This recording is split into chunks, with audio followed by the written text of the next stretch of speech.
Good evening, everyone. I'd like to call the meeting to order, and first thing on the agenda that we need to do is to do roll call. So would the secretary please call a roll? Mr. Brown. Here. Mrs. Coletti. Here. Mr. Heisel. Here. Mrs. Sanders. Here. Mrs. Stockton. Here. Secretary here. President Rose. Here. I'll rise for the pledge.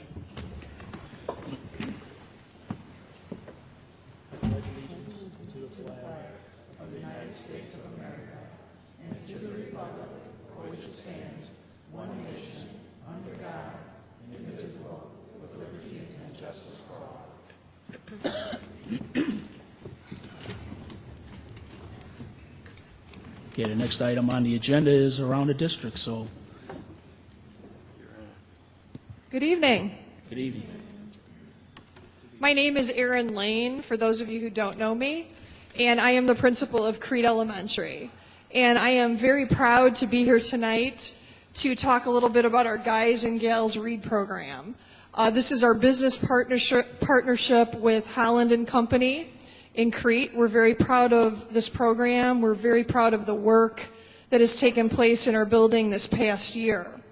So to start, I'm going to turn it over to our business partner liaison, Raven Taylor, who's one of my first grade teachers, and she's been responsible for coordinating this program this past year.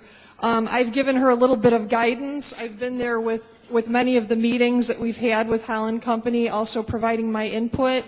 But I really want to give her credit for really organizing the program and making this into, something very worthwhile for our students. So she's going to share a short PowerPoint that gives you an overview about the program, how it was set up, how it was changed, because we did change it to accommodate the needs of our students and to make the program better. And after she does that, then I do have some of my students that were part of the program, and they're going to also read you some prepared speeches that we worked on. And they're also open for any questions, as we are, about our program. And none of us are nervous, right? No, not at all. Not Crete Elementary students. Okay, so at this time, I'm going to turn it over to Raven Taylor. Thank you, Erin. I think, Raven, before you get started, the board members will just, we'll move down to the audience.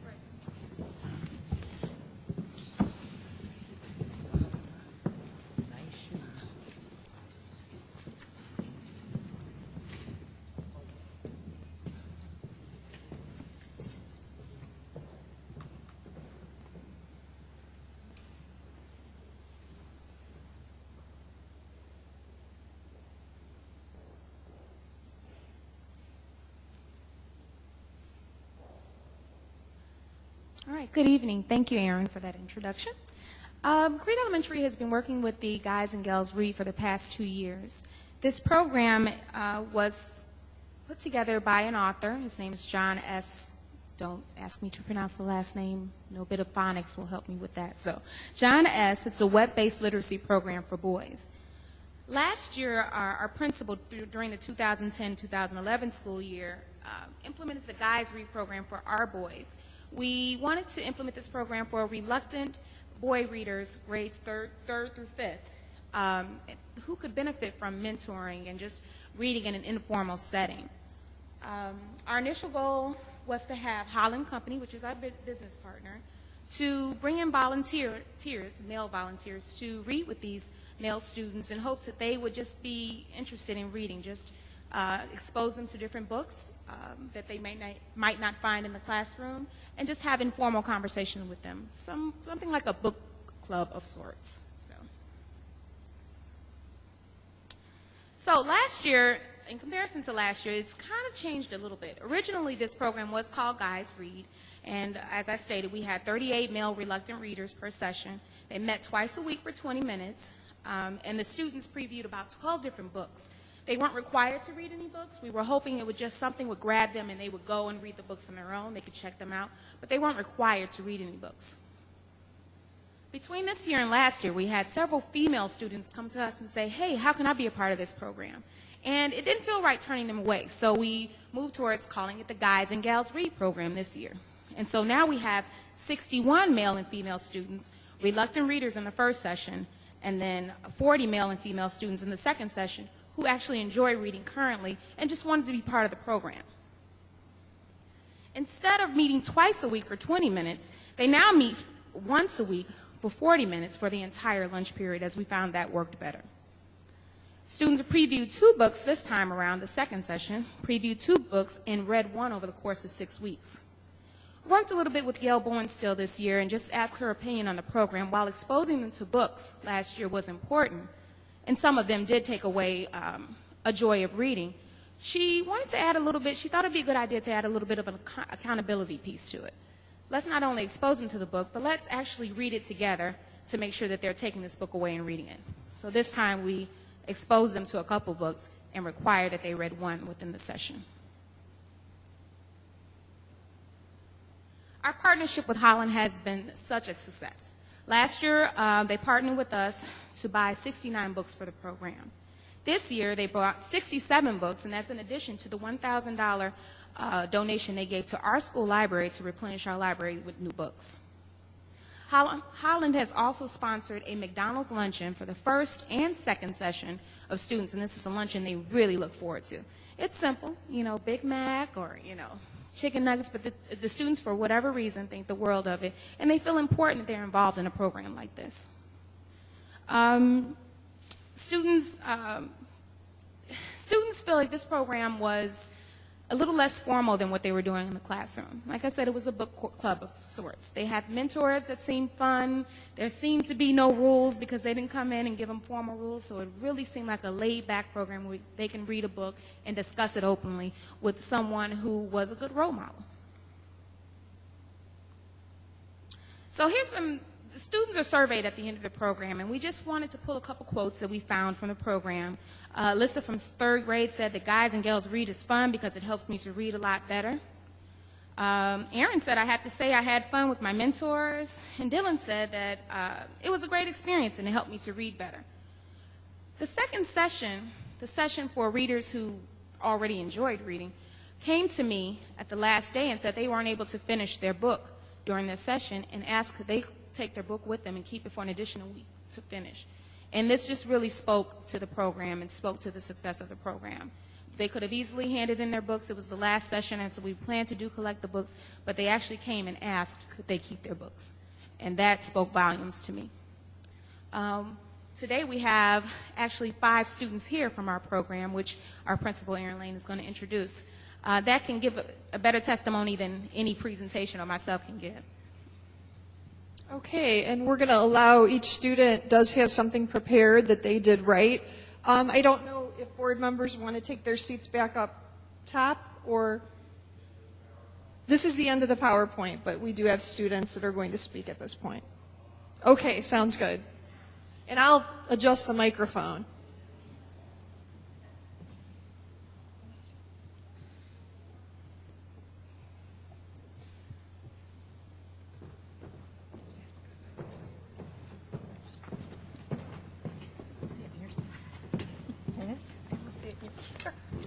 Okay. All right, our first student who is going to speak this evening is Vanessa Jaworski. So I'm going to turn over the mic to her.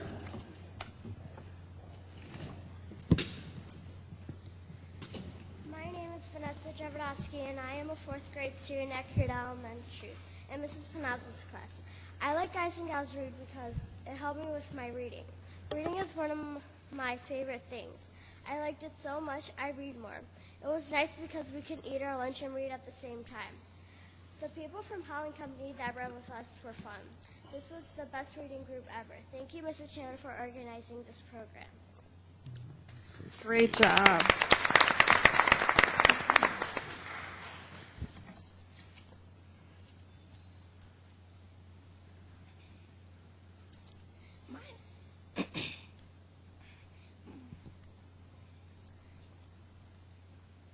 My name is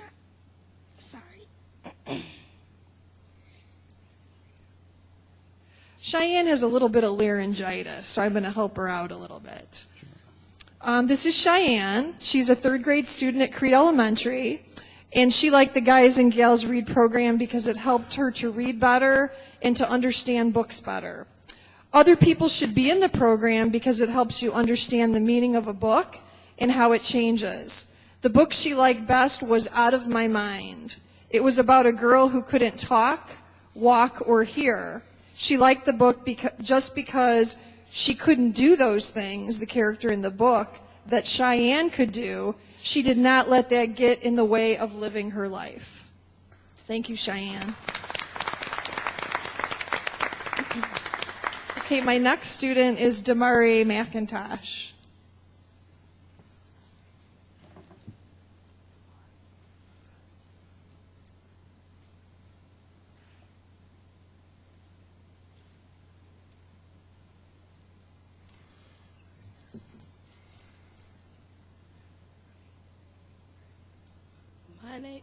My name is Demarie, and I'm a 5th grade student at Crete Elementary. I like everything about the Guys and Gals Read program, especially the books. I think other people should be in the program because it helped me, so I think it will help them. It gave me an opportunity to be a successful reader, so I want that chance for other people. Everybody should have that chance. I also think that there should be more Guys Read programs at other schools so everyone gets a chance to read. Great job.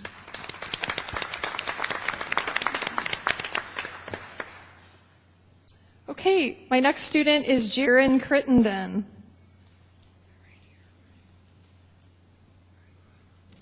My name is Jaron Crittenden. I am a 3rd grade student at Crete Elementary. What I liked about Guys and Gals Read is when we read Alvin Ho. I like the book because it is funny, like when Alvin tried to get chicken pox from a boy named Jack on purpose. I think other people should be in Guys and Gals Read because it helps you read better. Thank you, Jaron.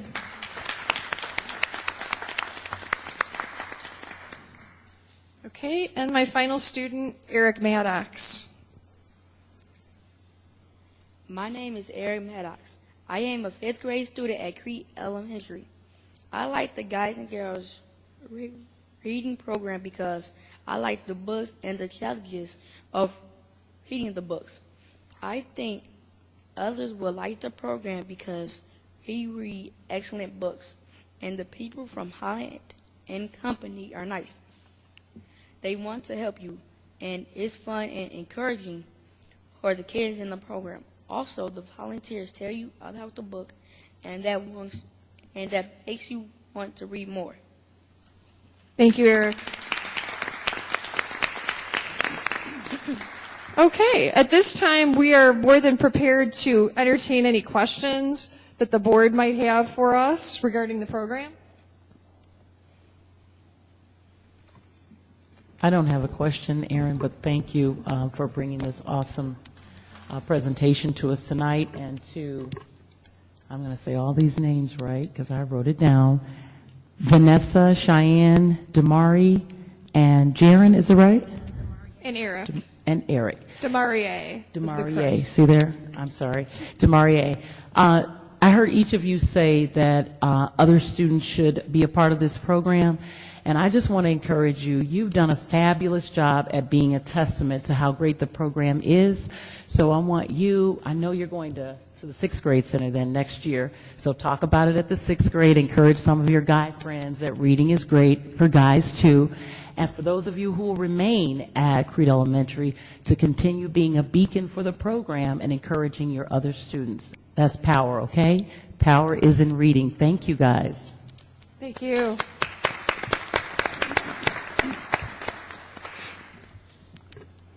Yeah. Sorry. Go ahead. Mark. Go ahead. So, I can't say much more than Board Member Sanders, but just the fact that these young kids are reading, that starts everything. That starts the ball rolling. And I don't know if they know it right now, but they were and still are and will continue to be public speakers. Right? All right. Great job. Okay, I've got a question. How many of you are reading at home as much as you were reading at school? Oh, good. I love that. Reading's the greatest thing in the world. That's great. What you ought to do is challenge your principal that if you're Figure if everybody gets together and you read 1,000 books next year, that she'd do something crazy. Like come to work in a clown suit or Yeah, put a I've big made yellow that ball challenge in the already for a couple of things. But I'd be more than willing to make an additional challenge. Secret, your principal knows how to really dance, so make her dance for you guys. I don't know what you're talking about.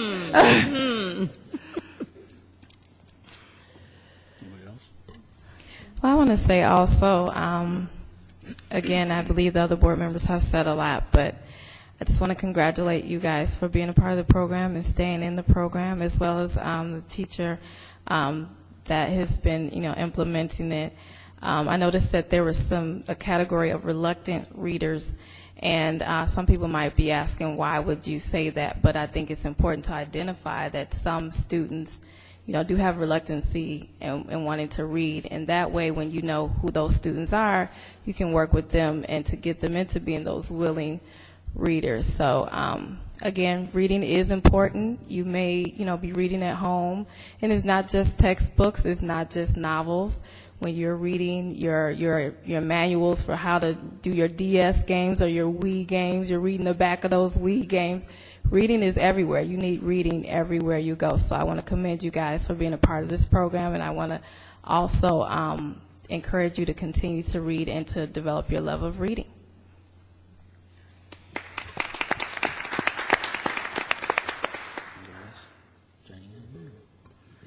I just want to say to the students, and that's Vanessa, Cheyenne, Damari, I believe, Jaron, and Eric, what courage you had tonight.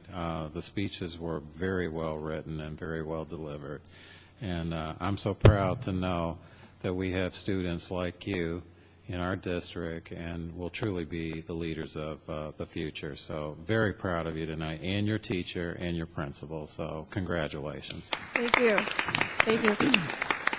I also want to thank our parents for coming out tonight to the meeting and bringing the students with them for this. I consider this an honor to be able to talk about this program here at a board meeting, something that we're very proud of, that we're doing at our school. We like opportunities to be able to showcase what we're doing. Once again, I want to personally thank my students, their families, Ms. Taylor for her involvement with this program, really doing a fantastic job of coordinating everything this year. I've received many positive compliments from faculty about how organized the program was this past year. And Holland and Company has been just tremendous to us as a business partner, not just donating their time, but donating a lot of financial resources to help better our school with books for the library, as Ms. Taylor spoke of, and lunches for our students at the end of both programs, and we're just really happy to continue that partnership with them as we move into next year. Thank you so much. Now, we want the students to sit tight and their parents for just a few minutes, because we have one more person that we want to recognize from Crete Elementary. But after we recognize that individual, then we want the students to come up and take a picture with the board, and we have a gift for you, a gift certificate. Your parents will know what to do with it with you, where you can go do a little bit of shopping, maybe buy another book. That's something that you can increase more of that reading knowledge. And then the individual that we want to recognize, we want to do the same thing, bring that individual up to take a picture with the board. So I don't know, Aaron, how do you want to do this? Do you want me to introduce, you introduce, us introduce? I would love to introduce, if I can introduce, because I'm so proud and just, this is such a great evening. Yeah. We get to talk about two great things that are going on at our school. Well, let me say this before you introduce the person. Okay. We know that. No, I'll let you go first. Go ahead. Okay. Okay. Well, it's no secret that we do have a Golden Apple winner at Crete Elementary. Yes. And that is Mrs. Denise Ostorello. We're very proud of her. Let's give her a round of applause.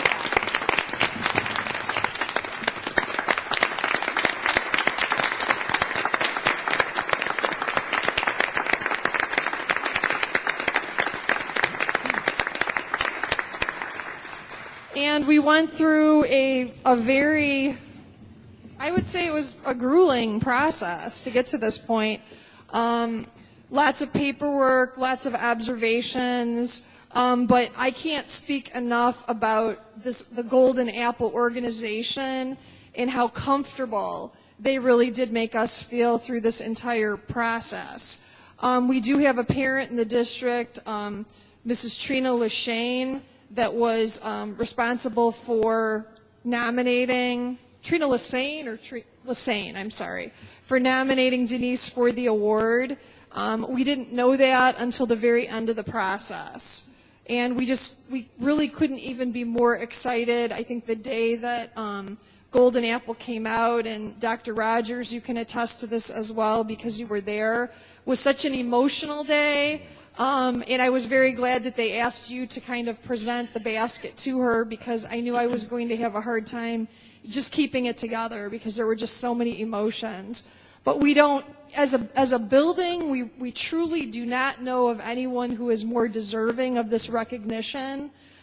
She's earned it. Any of you who know her, she's a phenomenal teacher, and she speaks of that daily just in her interactions with students and her delivery of curriculum and just her understanding of just people in general. So it was also very special that many of our teachers in the building were step testing that day. So they had subs in the classroom, so when they saw the group coming through the building, they just kind of joined in the procession and then ended up in the classroom. So it was like almost picture perfect, like nothing I could possibly imagine. So without further ado, I would like to introduce Denise Ostorello.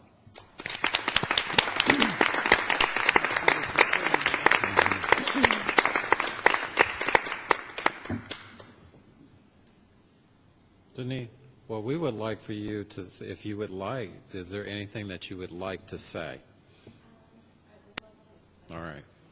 There's their mic.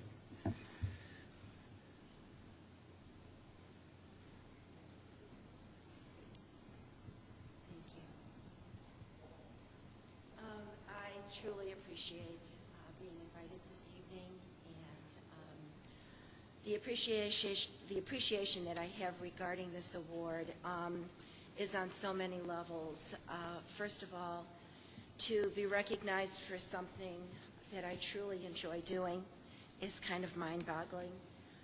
Secondly, to be singled out when I know I am just a small link in the chain of individuals who work as hard, if not harder than I do each and every day, is humbling. And to represent my district, a district that I have always been very proud to work with, and I emphasize the word with because I've always felt that I work with my district and not for my district. That too has been inspiring. I have to take this opportunity to thank Aaron and Mr. Rogers. They have been so supportive during this process. They accompanied me to an event last month.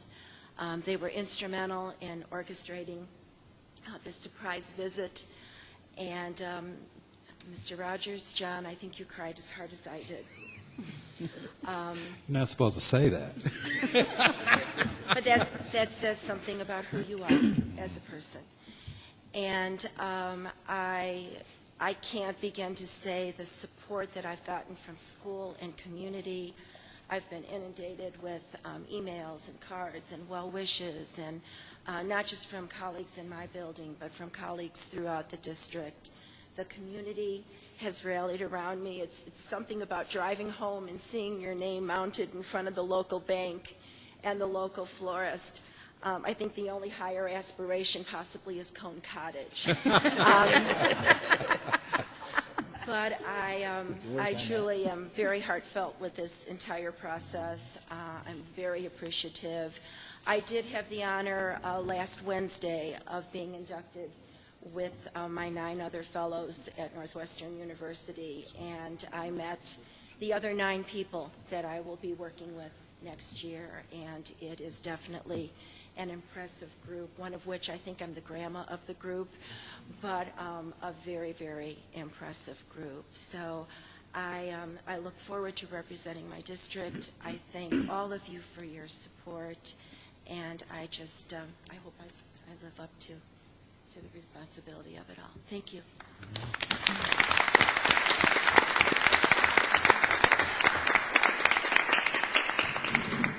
I just wanted to say this to the board and to the audience without making this long. There's a lot of people that don't really know the significance of a Golden Apple Award winner.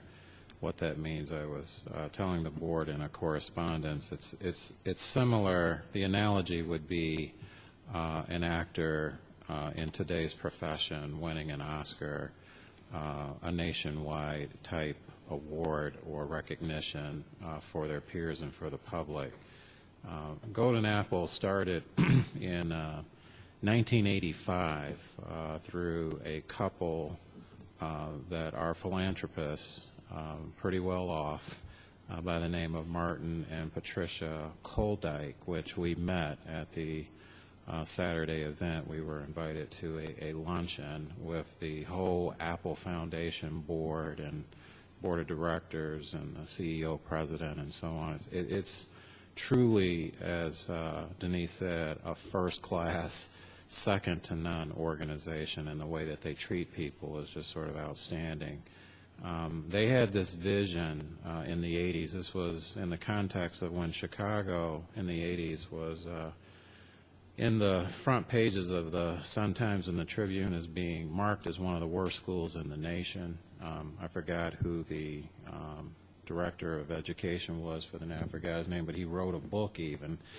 No, it wasn't Wilson. I forgot his name, but it was actually entitled Worst Schools in America and so on. And these people had such a respect for the profession that they wanted to fight back by putting the face of some of the best teachers in our state in front of the public, and because they had the resources and the money to do so, they actually secured a partnership with WTTW and Northwestern University to launch the Apple Foundation, and after they would pick 10 teachers a year, actually have a television show that's dedicated to this award every year, where these awards are given out just like the Oscars. And so Denise will be on television. I think there's going to be a big sort of gala foundation type ball for the recipients and their families. And then there's going to be the actual taping of the television program. They're going to come out and film things in the classroom, do interviews, and so on. So it is a tremendously prestigious award. And I was reading on their website, I'm on their website right now, that there's only been 260 teachers recognized by Golden Apple since they've started. And now Denise is one of those 260 teachers since 1985. As I said, she is rated as one of the top 10 teachers in all of Illinois. Probably you could think of it as in the nation. So, I mean, that is really saying something. And Apple, if you want to go on their website, has done all kinds of things for scholarships, getting teacher or young people in high schools to think about teaching as a profession. In '83, they got Governor Edgar to actually approve legislation to start an Illinois scholarship program to recognize young people coming out of school that want to be teachers that are like top in their class. They've done all kinds of professional development. Denise will become what's called a fellow, she's almost like inducted into an academy where she will become a mentor for aspiring teachers as well as teachers who are currently in the profession. She's going to do some work for the foundation. She gets a tuition-free sabbatical at Northwestern University to study there for a semester at no cost to her. And I think she also receives a stipend that she's going to win as a part of the award and so on. There's so many opportunities. So when I say this is a big deal, it doesn't happen too often. It's very rare There's only 260 teachers that have ever been recognized for this award, and for her to be, so to speak, in that Hall of Fame is really, really, really saying something. So, again, once again, Denise, I can't speak, enough about it, but again, congratulations.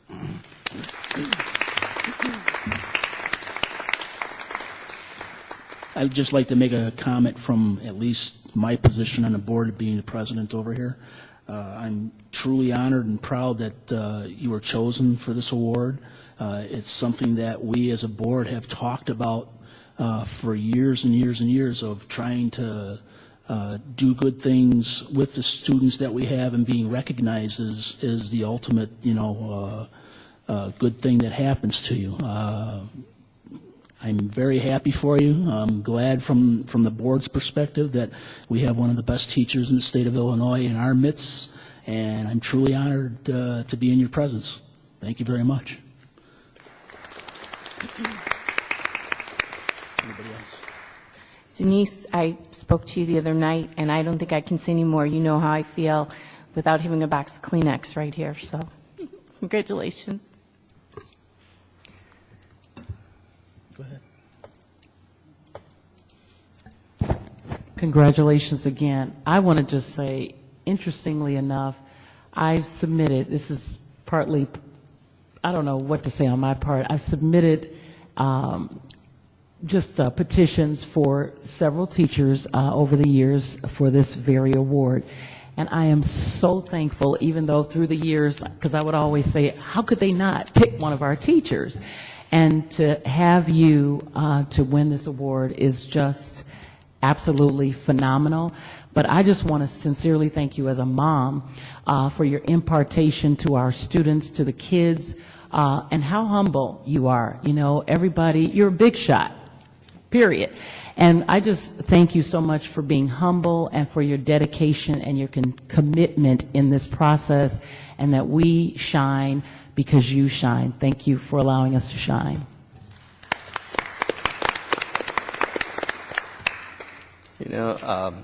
Denise, teaching's not always the easiest job in the world.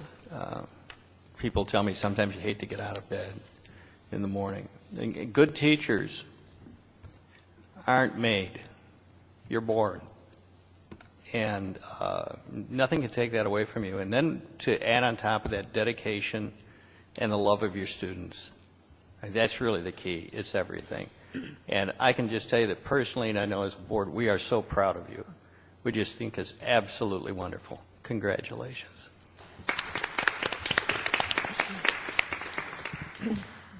Denise, I want to say congratulations. And I read about you in the newspaper at work, and my boss came out and said, "Why are you screaming?" I was so excited for you and for the school district. I said, "One of our teachers won a golden apple." And he's just like, "Okay." I said, "You don't understand. It's the best thing in the world that could happen, especially to the teacher." So congratulations, and thank you for doing the best job that I've ever seen. Thank you. Anybody else? As an educator myself, I know that a lot of times teachers' work goes unrecognized and unsung, and for you to win this award, I'm sure you feel it's not just for you, but it's for the many other teachers, like you said, that you're working with every day.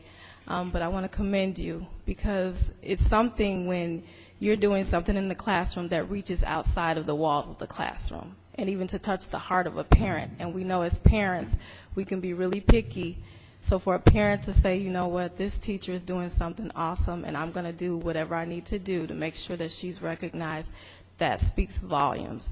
And I think about the saying that says, how they say those who can't teach, those who can't make it in their profession end up teaching it. But you're an example of those who can teach. So I want to commend you and thank you for being a part of our district.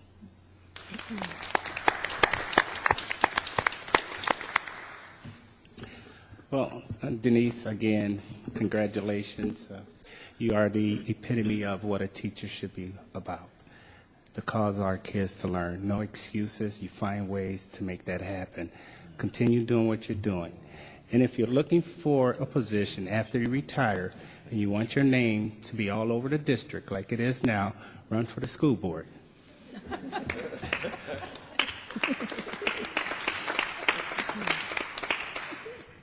Okay, I think thank you has been said quite a bit, and God bless you. You know, thank you very much for all your hard work. It's truly amazing and honorable for this district to have somebody in our midst, you know, that does such good work. So thank you very much. I think what we want to do to keep in the spirit of children first is that we're going to ask Melissa Berta, our communication coordinator, to direct the students and Miss Lane or the teacher, whoever she wants to do, to bring them up on stage. Board members, you've done this plenty of time now. Plenty of times we're going to ask you to stand behind the students, and then we're going to take a picture of the students and the board. And then we're going to invite Ms. Astorello up to take a picture with the board. And we have a gift of appreciation from the Board of Education for you tonight also. All right. So, Melissa, you just sort of command people where you want them.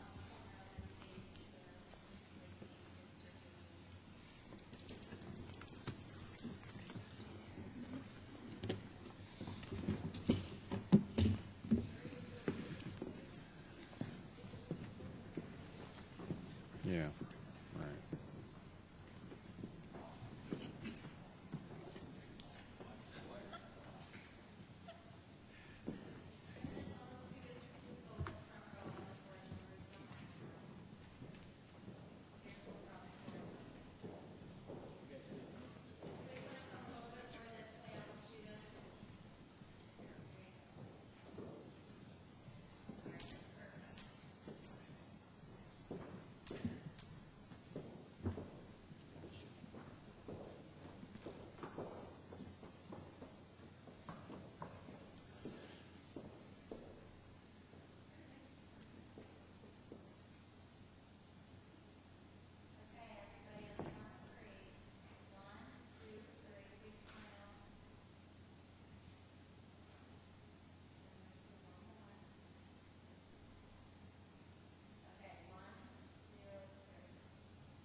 And board, if you could stay up on the stage.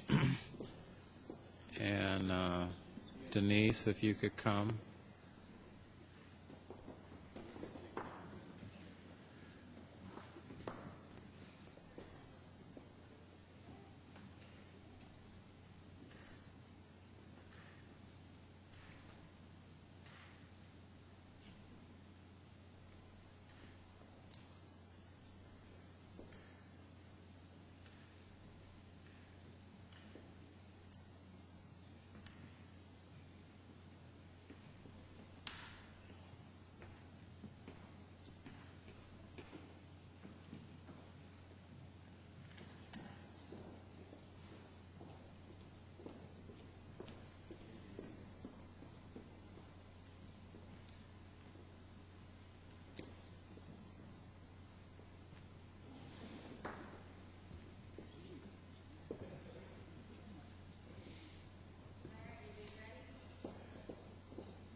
And Denise, if there's any question about what's inside there, call Terry tomorrow, because we got good word from somebody that you could really use that. But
Moving on, we do have one public comment that I've received from Mr. Dave Stockton in regards to use of public schools.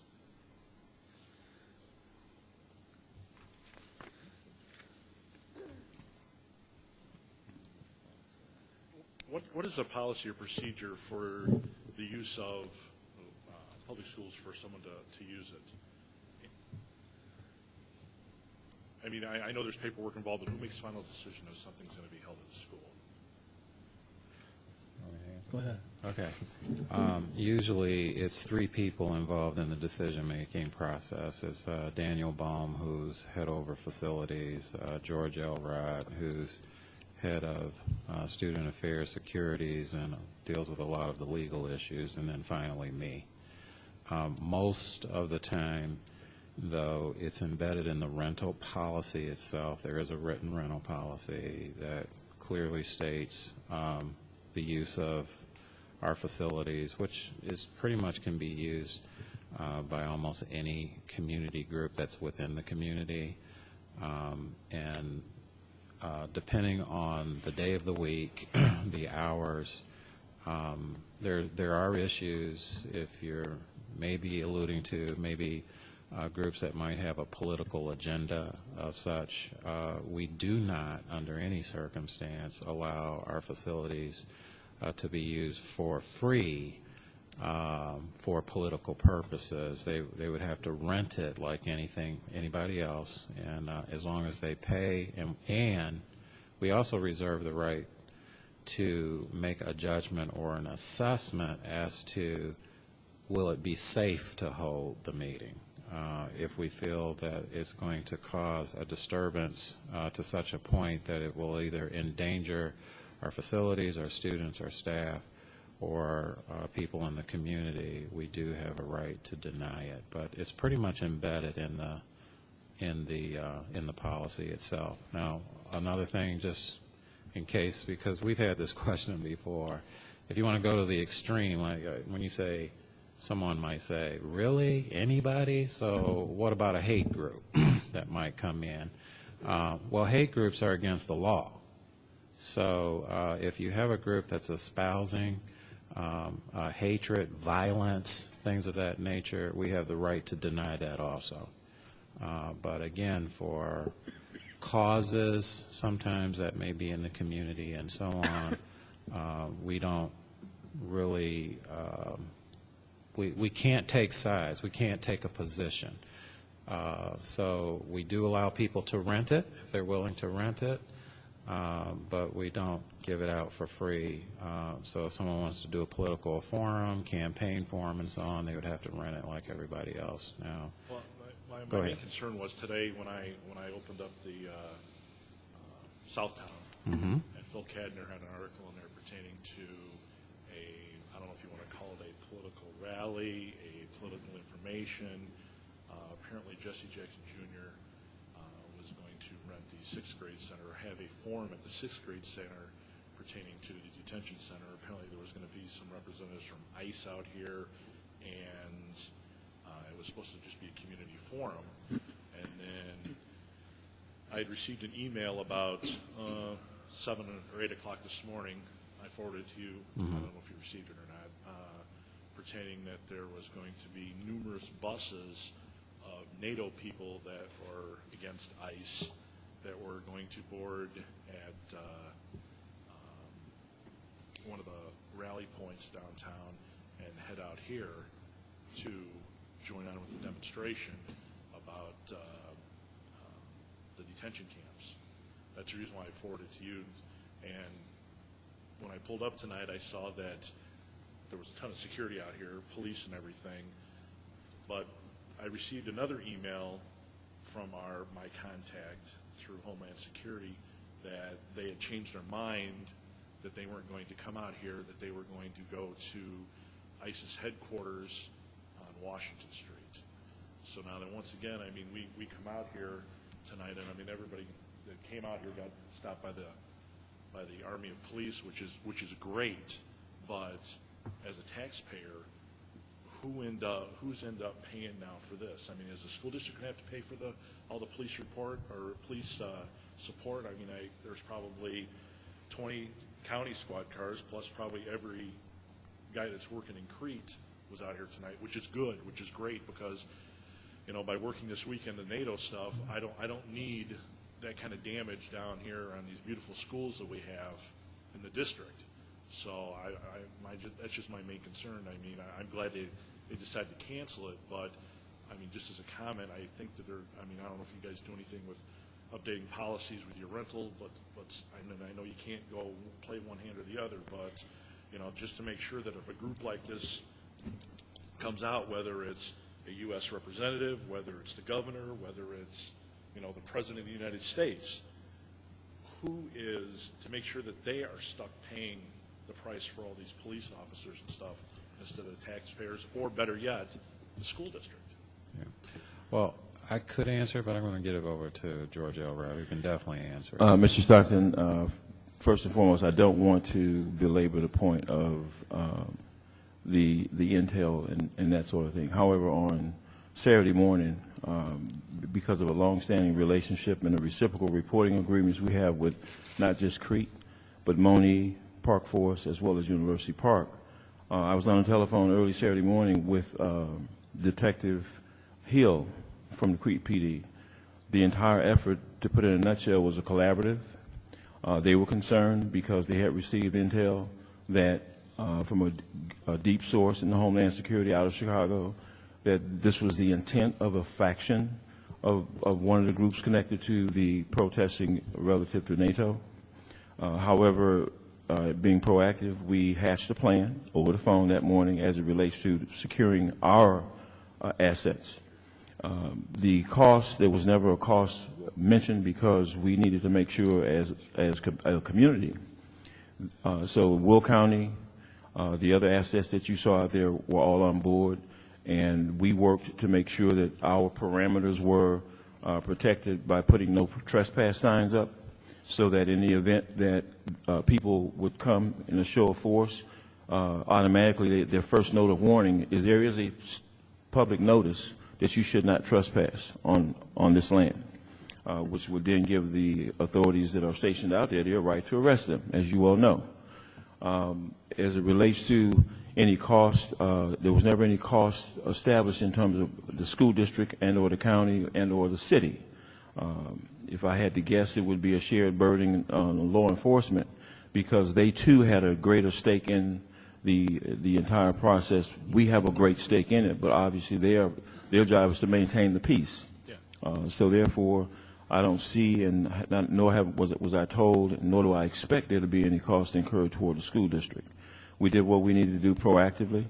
There was a school reach message that was also sent out earlier today from my office relative to all the communication that we had garnered to let people know that while they were notified by way of the media outlets, by way of reverse intel, once we had established that the meeting was going to be canceled, and yes, there was a meeting that was scheduled through the Congressman's office as a public forum. We've had plenty of public forums over the years, H1N1, you name it. But we do reserve the right to, based on the impact it is going to hold for our communities and or the public, to make sure the information gets out accurately on a case-by-case basis. We reserve the right to allow rentals, as Dr. Rogers already stated, to whom we see as going to be a respectful venue that's also educational to our populace. So to sum it up, we were well aware, well in advance, which is why you see those people out there. They didn't just come happenstance. We coordinated it just in the event that some stragglers did not get the message that the meeting was going to be held and come out here anyway. Okay? Thank you.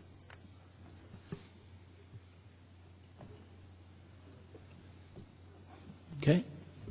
Mark. Mr. Stockton, I just wanted to, as a taxpayer too, to reiterate that I had an inquiry a couple of months back with Dr. Rogers, and one thing I learned from the process is that people will request to rent the facilities. And so this case, you heard, it was affiliated with Representative Jesse Jackson. And a couple of months ago, I can't remember who it was affiliated with, but it turned out that it was some political in nature. So the other side of it is, just as a disclaimer too, maybe the district is not always going to know that it's politically affiliated, as was the case back in, I don't know, a couple of months ago. So they will come under, in that case, I think they came under a peaceful name or something on that order, and we wouldn't have known. So.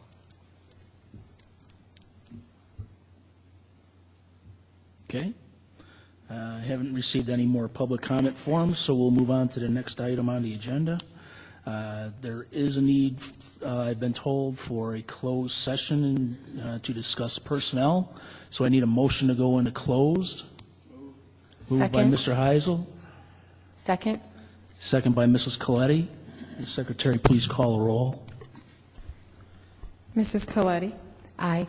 Mr. Heisel? Aye. Mrs. Sanders? Aye. Mrs. Stockton? Aye. Mr. Brown? Aye. Secretary, aye. President Rose? Aye. We are in closed. Why do we say why we're going into close? Personnel.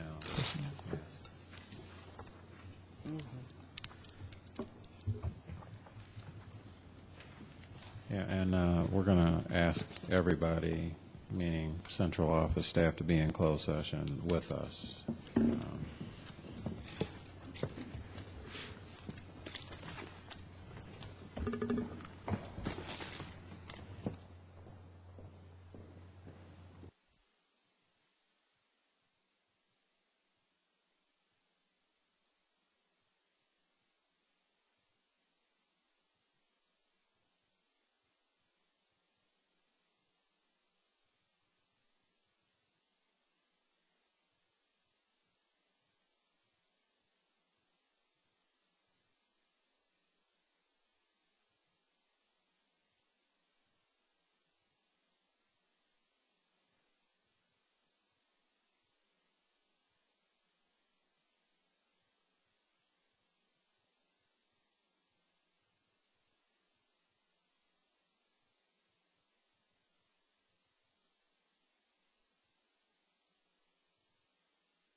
Test. There we go. I need a motion to come out of closed. Move. Second. Moved by Mrs. Coletti, second by Mr. Heisel. Will the Secretary please call the roll? Mr. Heisel? Aye. Mrs. Sanders? Aye. Mrs. Stockton? Aye. Mr. Brown? Aye. Mrs. Coletti? Aye. Secretary, aye. Mr. Rose? Aye. We are back in open session. I'd like to, next item on the agenda is to approve the consent agenda with modifications that we had discussed regarding employee 2012-0521. I need a motion to approve the consent agenda with that modification. Moved. Second.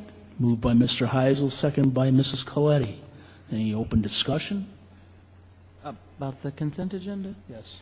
Just one question I mentioned to Mark. I didn't know if I could really bring it up, being we didn't label it going into the closed session. But just can you help me understand, John, somebody, maybe even Laura, the issue of us allowing the track team to, now we're approving the track team and they've already gone. I'm concerned about approving something that's already taken place.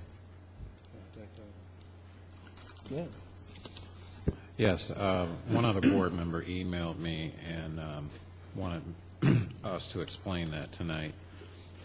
First of all, I want to say it has come up to the board before, and this is what we were instructed to do, but we probably need to revisit this in policy to make sure that our policy lines up to the practice. When teams are in IHSA or IESA competitions or tournaments throughout the year, the middle school last week had won their sectional meet, which you don't know if they're going to qualify to go downstate until they either win or lose the meet. And they won, and so that qualified them to go downstate. I think it was last Thursday and Friday. So there wasn't a board meeting in between the two meets. And what we were told when this had come up before is that if it was a IHSA or IESA or a sanctioned tournament play of some sort, and that comes up, that the superintendent could use his professional judgment as to whether or not to approve it, but the board still had to be informed. We had also talked about the possibility of doing one big group mass approval in the beginning of the year by either a report or resolution that would just simply say that if a team, had advanced through the playoffs, between board meetings, that we would approve as a board for them to travel if that came up. And so then it's on record that the board has approved this. There's various ways that we can do it, but that's the reason why we're doing it sort of post de facto. But it's the reason that they're in the middle of the state competitions or the state tournaments, and it can change from week to week depending on their record as to whether they advance or not, and so that's what happened. So if we need to revisit that again through policy, we should do that so that the policy because right now the policy does not reflect post, sort of after the fact.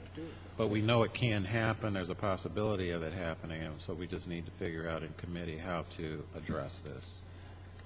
You're correct, Joe, but as it states right now, even looking at this, what we're looking to approve on this page 40 here, under board policy and past practices, it says board policy 6.240, overnight field trips require a Board of Education approval. But the policy actually states and used that word prior to taking a trip. Yes. So we are really in violation of the policy if we were to vote on this tonight, in my opinion.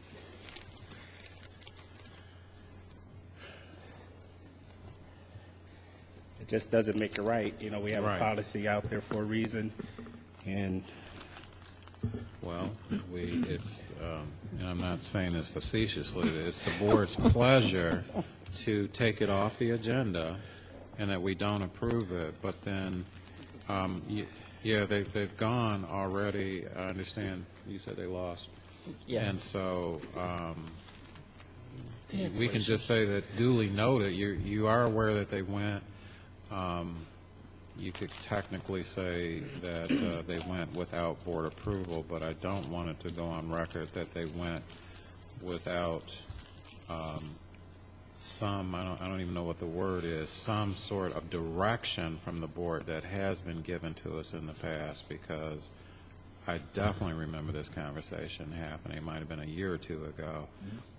But we've had this conversation, and that was what the board. Now, what should have probably happened is I should have also been directed at the same time, we need to change the policy, which that did not happen. So I do appreciate you bringing it to our attention. And if the president and the board feels we shouldn't approve this tonight because it would be in violation of your own policy, then we can just simply pull this report.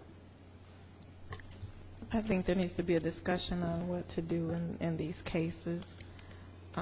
If it is viewed as violating board policy, because if something comes about in between board meetings, how can we go about getting it approved and not violating the policy?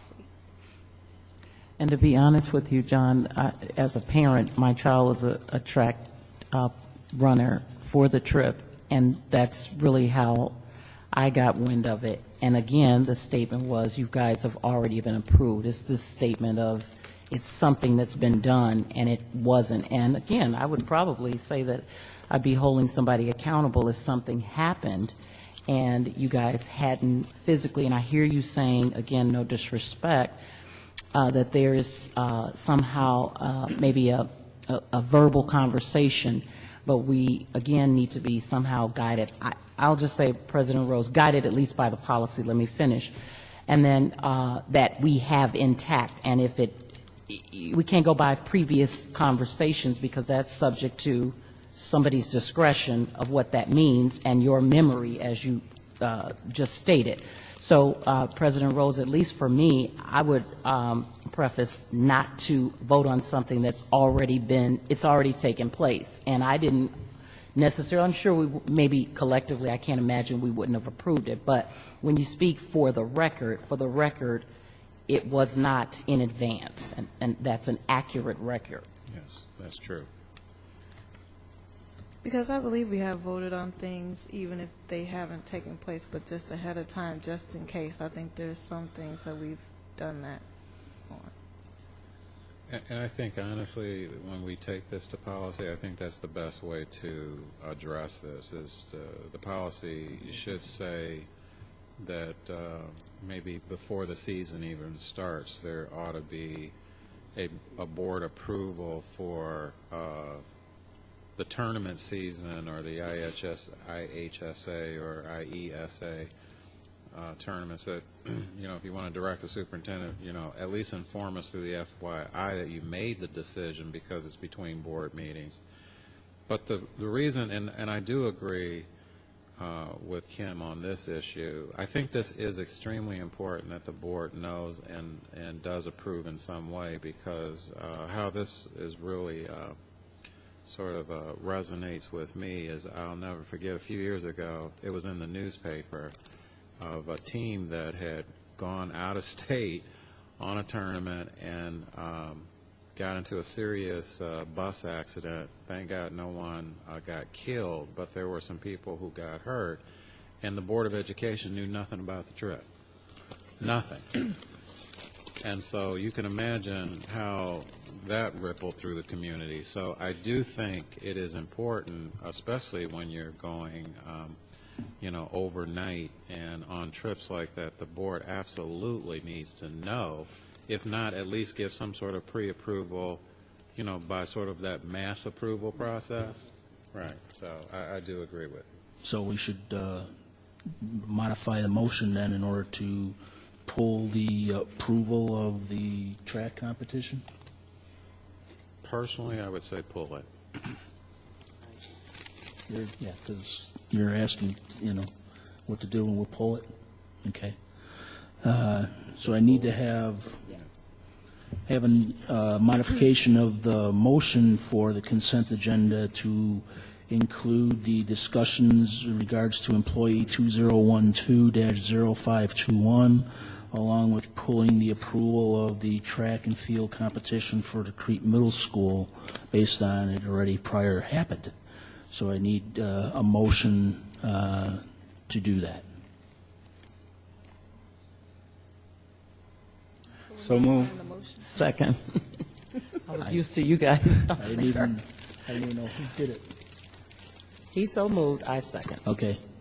Mr. Brown moves and Mrs. Sanders seconded. Do I have any other discussion on the consent agenda? Yeah, I have a question. Until this actually, the policy changes now, and it's approved by the board as change policy. Now, I don't think, but I think what I've heard is that the baseball team at the high school, either boys or girls softball, I can't remember, somebody might advance through the playoffs. Can we say for the record, because it will be noted in the minutes, that what would you want me to do if they... John? Yeah? For something like that, because of the time, why don't you simply notify us by email of what's happening? The board then can individually respond to you or to Mark and get a consensus. All right? Because, I mean, the reality is you're not going to have any time to call a board meeting if they place on Friday and they have to play on Saturday. I think we can make a decision too, just, as a group right now to say that, contingent on, a sport team or something like that making the playoffs and going to the playoffs, that we will consent to the approval prior to them leaving, until we get the policy changed. That with notification of the board, doesn't have to be voted on or anything like that. We're just going to approve it, tonight like that. And We shouldn't be responding, but, we're not having a meeting on the internet, on email if we respond back and forth, are we? If you respond individually to John. Mr. Rose, that is not a meeting. Yeah. Okay. It would be like the FYI. You can't talk to anybody else. But you can vote on email? No. No, Just you're not consent. voting. You You're just giving him consensus. your opinion. But if we do it now, we can resolve that. Then you don't even have to do it. Let's move to do it now, because we know It's not on the agenda. Oh, You shoot. can't vote on it. Okay, next one. No, then we can't pull personnel out of there. We can't also pull the track thing either. Well, you can pull items. You can pull things out. You can't add things on. Can't vote on it. Right. Okay. That's fine. One last Okay. question, John, as far as the timeline on this, the track meet, because I'm looking at the date, May 15th, it was created. They had to get the field trip form back by May 16th, and they left on the 18th and the 19th. Is that typically how fast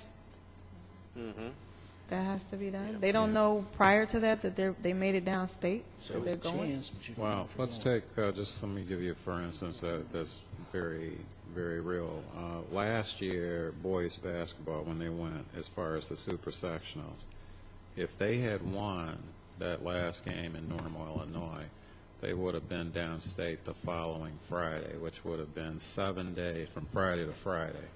So, yeah, they would have had to put out permission slips and everything, get their charters, get hotels, all kinds of stuff, all in a week's time. So, yeah, sometimes you do have to turn it around that fast, depending on the playoff schedule. Okay.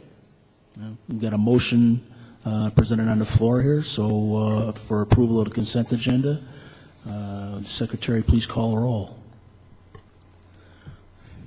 Mrs. Sanders? Excuse me.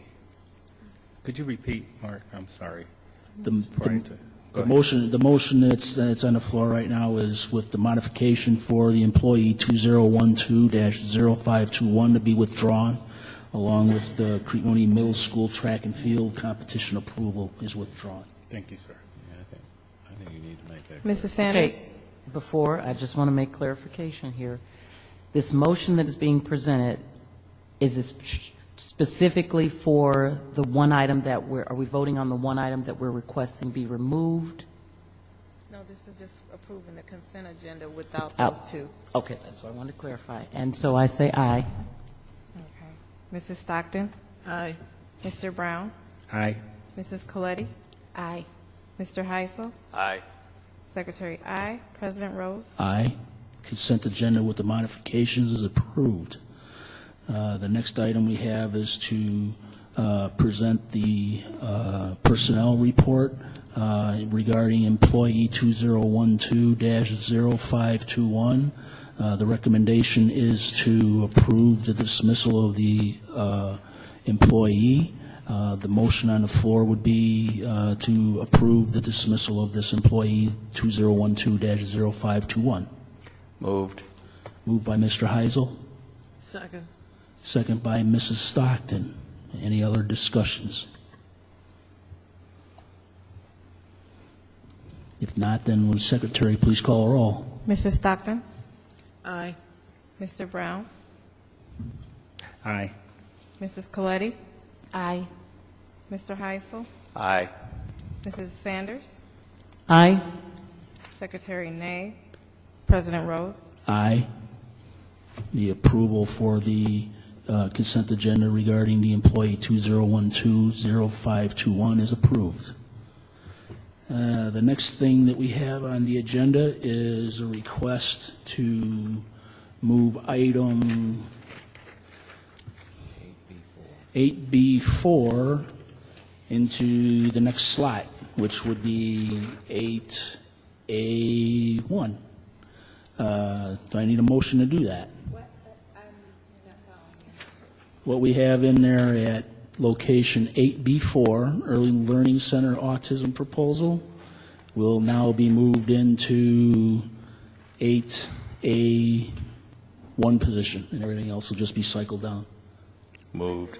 Right now, you have to table that item that you pulled from the consent agenda Yeah. about the track and field. You just have to, it's out there, you have to do something with it. I think that you have to. I'll move to table at track meet. Second. Okay. All those in favor, please signify by saying aye. Aye. Aye. Opposed, no. Abstentions, none. The tabling of the track and field competition has been approved. Thank you. I'm sorry. And then the next thing that we have is the movement of an item on the agenda from 8B4 to 8B1, which is the Early Learning Center Autism Proposal. So I need a motion to do that. Move. Moved by Mrs. Coletti, Second. second by Mr. Heisel. All those in favor signify by saying aye. Aye. Opposed, no. Abstentions, none. Okay. We will now discuss, this is an action report, so actually, before I get to that, I needed to talk about the donations from the district. We only have one on the agenda for this evening, and it was on behalf of the family of Leo Coleman to the staff of Talala Elementary for providing a computer to Leo as part of his Computers to Kids. So thank you, Mrs. Becky Basic, for that donation. Next up is the Early Learning Center Autism Proposal. So let's see, action reports.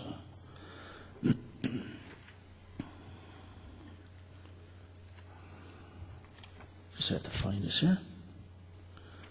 There we go. And I need a motion to approve the ELC Autism Program proposal as stated in the board meeting agenda. Move. Moved by Mrs. Coletti. Second. Second by Mr. Brown. Mr. Bruce, if you'd like to say a few things on this. Mr. K, For this item, administration is recommending the creation of an all-day autism program located at the Early Learning Center. This program is for preschool-age children requiring a full day of services. The justification is that this proposal is estimated to save the district $35,000 per year and will improve the services offered to our students. Paul Kovacevic is here tonight, and he's going to discuss with you for a few minutes the details of the proposal and then answer any questions that you might have. And then I can go through any of the financial details of how this would save money for the district. Paul?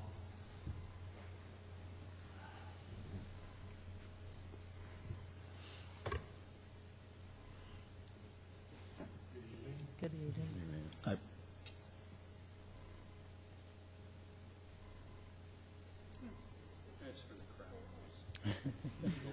Yeah. We can hear you, yes. Our online people. Our online people may not hear you, but we can hear you. Daniel, can you see if you can get this mic, or is it just dead?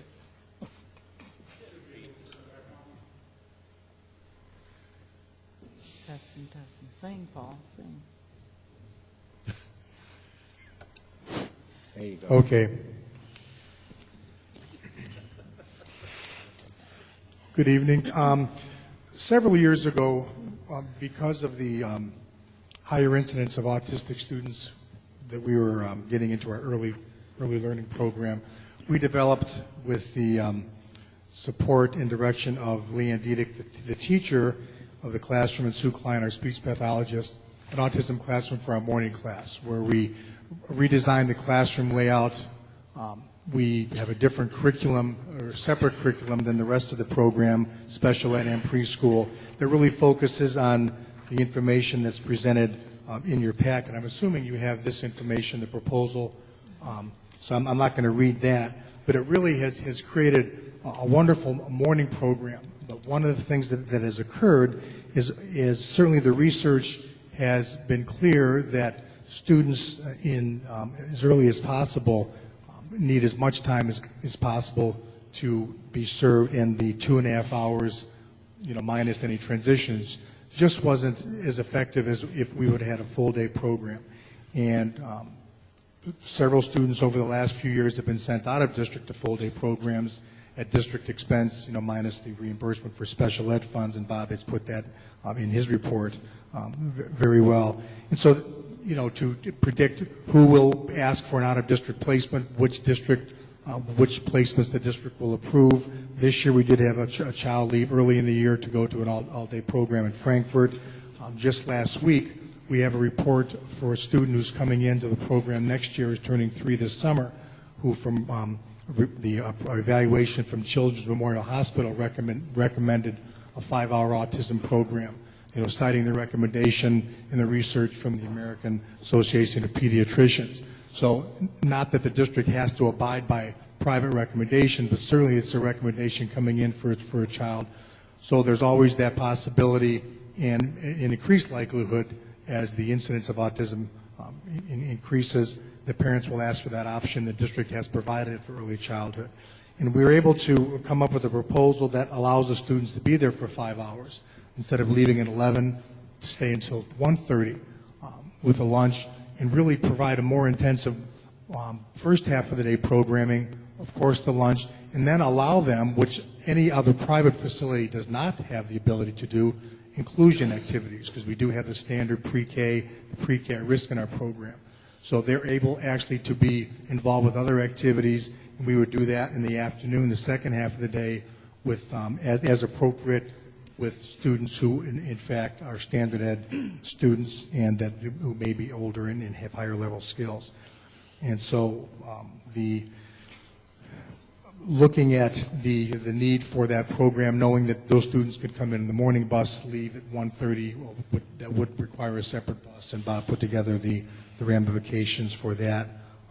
And it's something that would really be, I think, a wonderful thing for the district to provide for those students, knowing that we have developed on one end of the spectrum for special needs students blended classrooms, where in fact the classroom itself is a blended classroom. It's a standard education classroom with students with IEPs, and this would allow us to really improve or increase the services on the other end of the spectrum with students who are high need students, and give them an intense experience that even the co-op doesn't provide at the early childhood level. So, in effect, what you want to do is increase services to students who are highly in need. Specifically autistic students. And at the same time, after looking at the financials, save the district over $35,000 a year. Now, I think it's wonderful because you can expand programs, offer greater services, and, you know, the financial accounting guru back in my head says, and if you can do it for less money, why even think about it? I think it's, you know, really good. How many students total do you think you'll be serving next year? I know that's it's a guesstimate, but.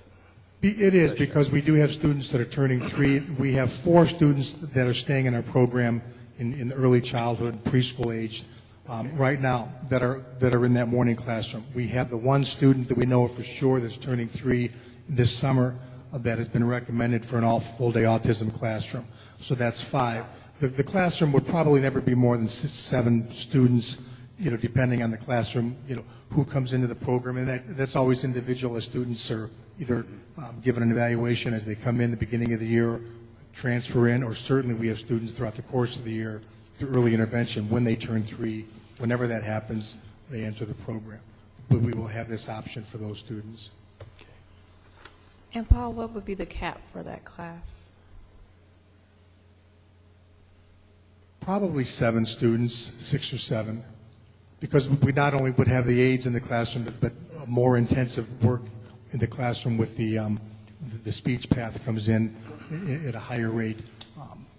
Because the work that's done in the classroom is really individualized. We have carols set up in the classroom, and they go from station to station, and they're worked on by the teacher, the different aides, so that the time needed for planning those intensive interventions and the data keeping for those students, and then what you're going to do the next day. So 4 or 5 people at any given time are working with students, so you really couldn't have many more than that because those students needed someone with them. So you really would have to cap that probably at 6 or 7. We haven't really. Things are so fluid in the world of special ed that you know, if you have to push it sometimes to get another student who really may need it, and we can make it work, we would do that. There's the ideal, and there's the practical, and there's what's best for a child if we can make it work.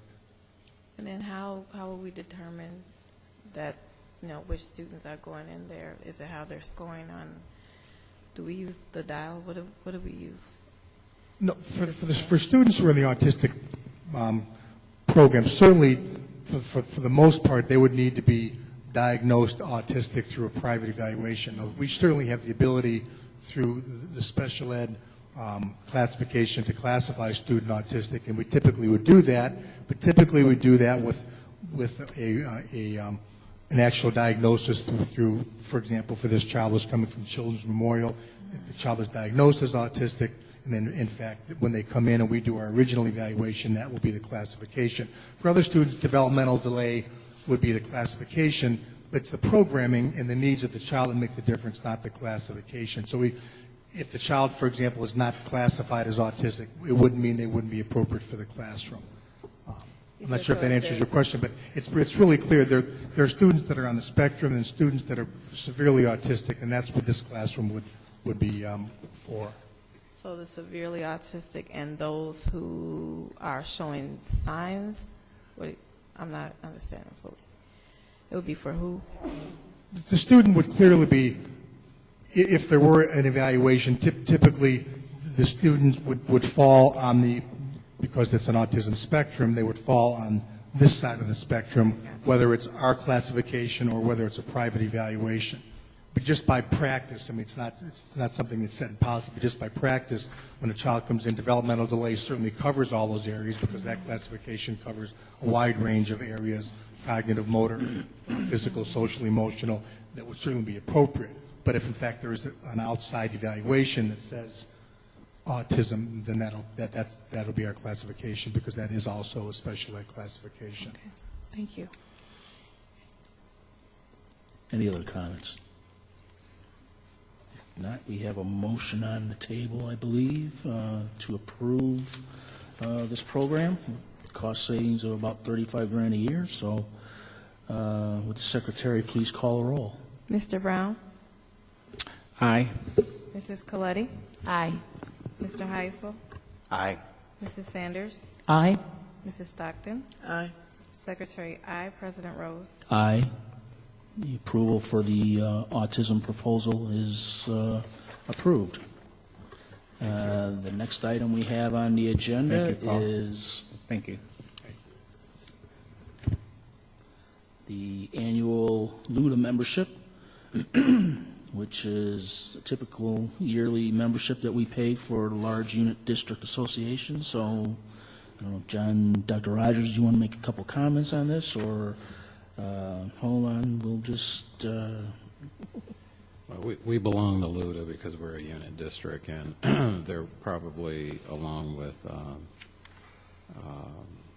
IASA and SCOPE, it's also a legislative action group that gets down to Springfield and advocates for large unit district issues. And so we've belonged to it for as long as I can remember. I think that the price is reasonable for all the things that they do, and I'm asking the board to approve our membership, our annual membership to LUDA. Okay, so I'm asking for a motion to approve the LUDA membership for the 2012-2013 calendar years. Moved. Moved by Mr. Heisel. Second. Second by Mrs. Stockton. Any other comments? So this year it is $3,000. Yes, I think it's been $3,000 for the last few years. I don't remember this being lower or higher. Am I correct about that? For as long, going on the 7 years that I've been here, it's, in this office, it's been 3,000. Okay. Any other comments? If not, Secretary, please call a roll. Mrs. Coletti? Aye. Mr. Heisel? Aye. Mrs. Sanders? Aye. Mrs. Stockton? Aye. Mr. Brown? Aye. Secretary, aye. President Rose? Aye. The approval for the LUDA membership is approved. The next item we have on the agenda is the renewal membership for the IASB membership district. So I need a motion to approve that. So moved. Moved by Mrs. Sanders, Second.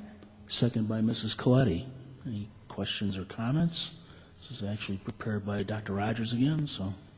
I think this actually is the only organization that I know of that represents school boards on a state, and of course there's a national umbrella also. So I think we have certainly been recipients of some great service that they provide, and again I recommend that you continue your membership with the Illinois Association of School Boards.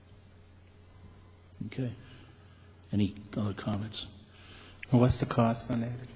This one is a little higher. This is $8,416. Do we get rebates?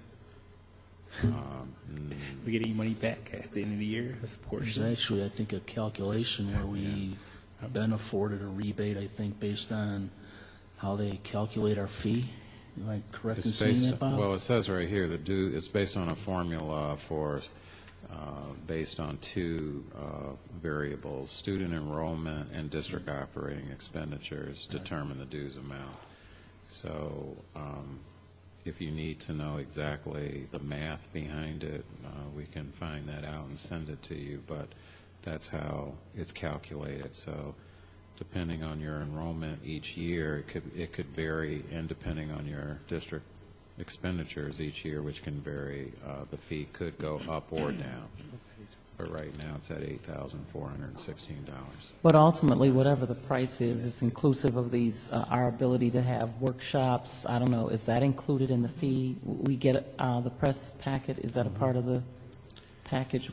There's not a lot of things that we are benefiting the basically Well, to a cover lot the of their cost? services are Additional. on additional, but Oh. what it allows you is to even have access to those services, because you couldn't have access unless you're a member. Okay.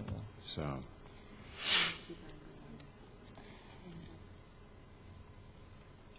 Okay. Anything else? If not, we have a motion on the floor. Secretary, please call the roll. Mr. Heisel? Aye. Mrs. Sanders? Aye. Mrs. Stockton? Aye. Mr. Brown? Aye. Mrs. Coletti? Aye. Secretary, aye. President Rose? Aye.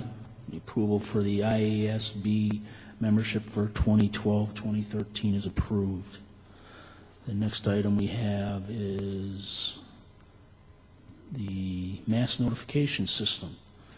I need a motion to approve the recommendation of the administration to continue with the school reach program. Am I correct in saying that? no, to actually leave the school. Leave the for school reach and go to school messenger. Yes. I'm sorry, I didn't see how that was doing, but that's the motion I have on the floor right now. Moved. Moved by Mr. Heisel, Second. second by Mrs. Coletti.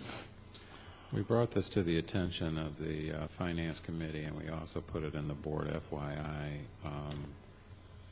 Melissa Nelson, she is a member of the Illinois School Relations Association, or School Board Communication Organization. She's been attending a lot of meetings where there's been discussion, workshops, outreach about the different notification systems that are out there, and she did some research on some of the most common ones that are out there.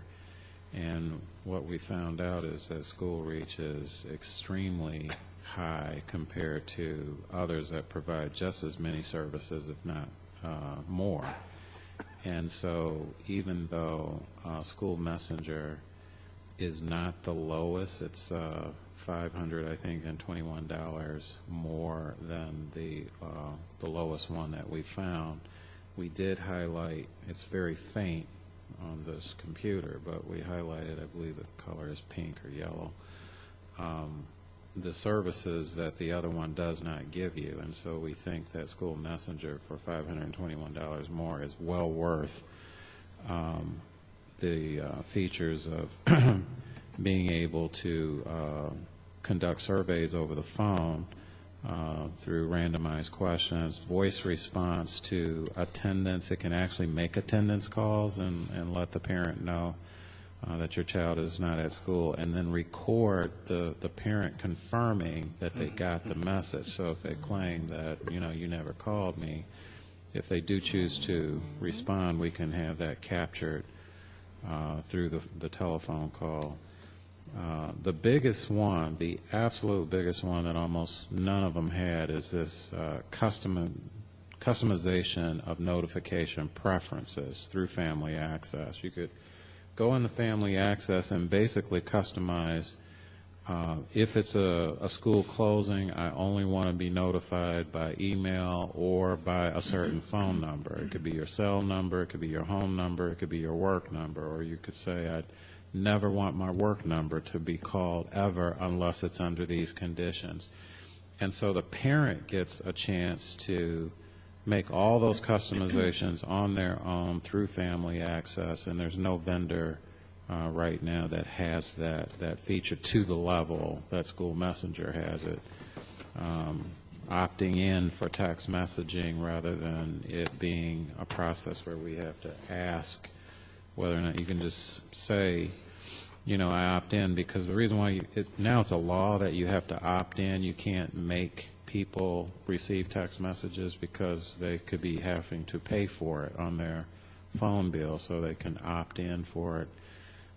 Reverse translation, this can send out messages in about 4 or 5 different languages, and it can repeat the message back to you verbatim in terms of what a Spanish speaker would hear in English, because all the times the translation isn't word for word in terms of the exact meaning in Spanish.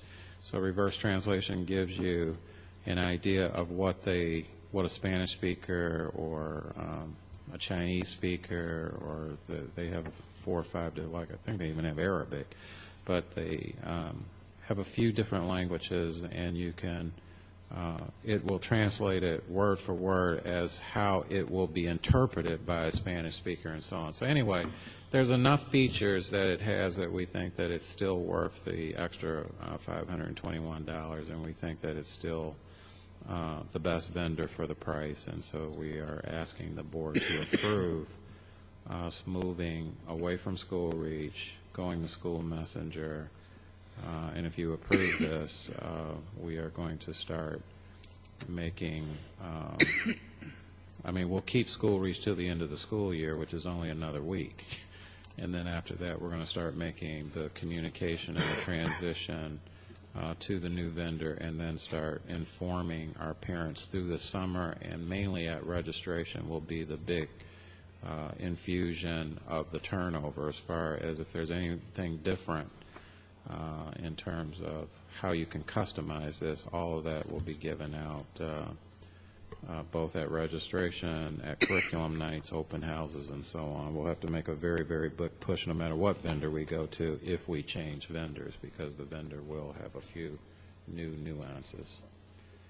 So that's the report. I think this is great. I didn't even know School Reach did, the one that we have now did even a portion of these. I really feel like if we're going to pay money for something, and this is, not cheap, we should be using a bulk, if not all, of the features, because I think it's awesome. Even I'm looking at the parent polls, parent surveys. So with this, would parents be able to go into somewhere on the website and customize their preferences? Yes.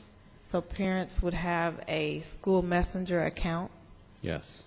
It will be through, family access, because School Reach now actually has become an official partner. It's still an independent company, but they have a special partnership with Skyward, which is our, student database. And so the company has gotten together with Skyward to do an integration that, since you go into Family Access anyway to see grades, you can do the customization in Family Access, but it will be School Messenger that actually sends out the notifications and not Skyward. But yes, you can go in there and customize pretty much anything that you want in terms of what the program can do. You can tell it, this is how I want you to communicate with me. And that's what I love about it, because you can tell it, if you could even get it down to the time, I don't want you to ever call me after a certain time at night. Just don't make the call. Now, it can do things like, if it's not an emergency, such as, let's say it's a fundraising or announcement about assemblies, contact me that way through only email. Don't call me, because I don't want to hear that on my phone, but I'll read it, but I don't want you to call me. So you can do all of that. Okay. And how much of this has to be done through the schools, the personnel? Like, schools have to go in and actually, because if you're getting notices or a parent poll, that's something a school would have to initiate, or Yeah, we have to initially load everything in. Yeah, everything has to be We have to loaded in. do that, but beyond that, once we notify the parents of how we'll send out a set of instructions, and they're not complicated, you pretty much then can customize it again, the way that you want it to communicate with you. And the thing that's nice about it, once you do it, no one else can change it other than you. I mean, we can't override it. And there's a reason for that, because if a parent says that I didn't get such and such, it's on record of what you indicated, because we didn't put those preferences down. You know, the parent's going to choose their own preferences.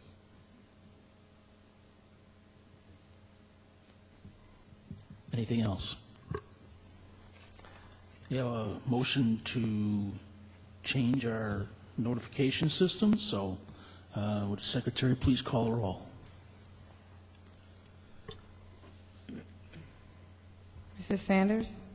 Aye. Mrs. Stockton? Aye. Mr. Brown? Aye. Mrs. Coletti?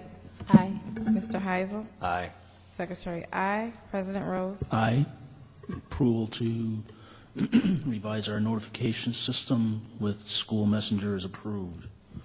The next item we have on the agenda is July board resolution. We're asking to authorize a district to pay the bills if the board does not have a July board meeting. Well, I need a motion to allow Mr. Gruss to pay the district bills should we decide not to have a board meeting. Moved. Second. Moved by Mr. Heisel, second by Mrs. Coletti. Any discussions? I'd just like to make 2 points. The beginning of the resolution is very clear that it's only if you decide not to meet during the month of July that payments will be made for employee salaries, recurring bills, contractual obligation, and other bills necessary to close the fiscal year. And 2, it was brought up, well, if we approve this, does this mean that we can't meet in July? What if we want to meet in July? This does not preclude you or prevent you from meeting. You can still call for a meeting. But we're going to assume tonight, unless you tell us otherwise, that this will be going forward. We're going to assume, because of the resolution, we will not meet in July unless the board clearly indicates we are going to meet in July, you know, for whatever the reasons you would like to meet. So this July would be our first July where we would not meet, and then we would resume business in August. Then I want to make a comment, and I'm just going to preface by saying I don't know, I'm not going to vote yay to this, only because first it says, we keep saying if we decide not to meet, and there's no if here. It says we will not meet during the month of July 2012. And then as stated in another conversation that things come up, so I don't want to agree today for 2012 of July going forward, the years going forward, that we won't have a meeting with this resolution is the way I just understood you. So that would be it for me. You're right about the way it's worked, because it does say just the month of July 2012. So this would have to be something that would either have to be done annually, or we'd have to change the resolution in the future. But yes, I think the point's well made, and that's why I wanted to make the point. If you vote on this tonight, you are saying you will not meet this July. You're clearly saying that. But again, it does not mean that you can't change your mind due to an emergency or some other reason and say, you know we voted on this, but now there is a reason why we need to meet. It's not illegal to meet. That's, I think, the point I need to make. Okay. Any other comments at all? Everybody clear on what we're asking for on this motion? Okay. Even though we're not spending money, would the secretary please call a roll? Mrs. Stockton? Aye. Mr. Brown? Nay. Mrs. Coletti? Aye. Mr. Heisel? Aye. Mrs. Sanders? Nay. Secretary, aye. President Rose? Aye. The approval to have the assistant superintendent pay the bills in July, should we not decide to have a meeting in July, is approved. Next item on the agenda is the Illinois Capital Development Board Construction Grant Agreement. Board needs to sign. Pardon me? Oh, I'm sorry, I clicked right by it. Sorry about that, but the next item we have is to develop the Board of Education meeting dates for 2012-2013 as listed in our board packet. Do I need a motion to approve those dates? Moved. Moved by Mr. Heisel. Second. Second by Mrs. Stockton. Any comments or questions? This, if you can see here, does not include a July 2013, although I think that we don't cover to that with the year-to-year. It's the school year. School and, year, so. It does include the 2 meetings in September that we've now set as tradition. One is the annual budget meeting, and the second one is the academic meeting. It does keep in mind that in January and February, the Mondays we would normally meet our national holidays, King's Birthday and President's Day, and we stop in June. So again, this is May. If the board wants to not have a meeting again next July, we would bring the resolution again around this same time, and the board can choose whether or not they want to meet in July or not. Did we have an assumption that we were not going to meet in July of this year, and we posted this schedule already, or because we do not have July of this year, because we assumed we was not going to meet in July before we had a vote? No, I think that the calendar has always just been from August to June, and we have always just posted a meeting in July by habit, but it wasn't ever an assumption. That's just the way it's been. But now you're actually saying by resolution for this year, meaning 2012, you're not going to meet this July, obviously, unless there's an emergency or some reason you want to meet. And here we're not precluding it again, but since this resolution is passed, I think that we wanted to leave it open again. Come next spring, either March, April, or May, the board needs to be presented with this resolution again as to what you want to do about next July, which would be 2013. Dr. Rogers? Yes.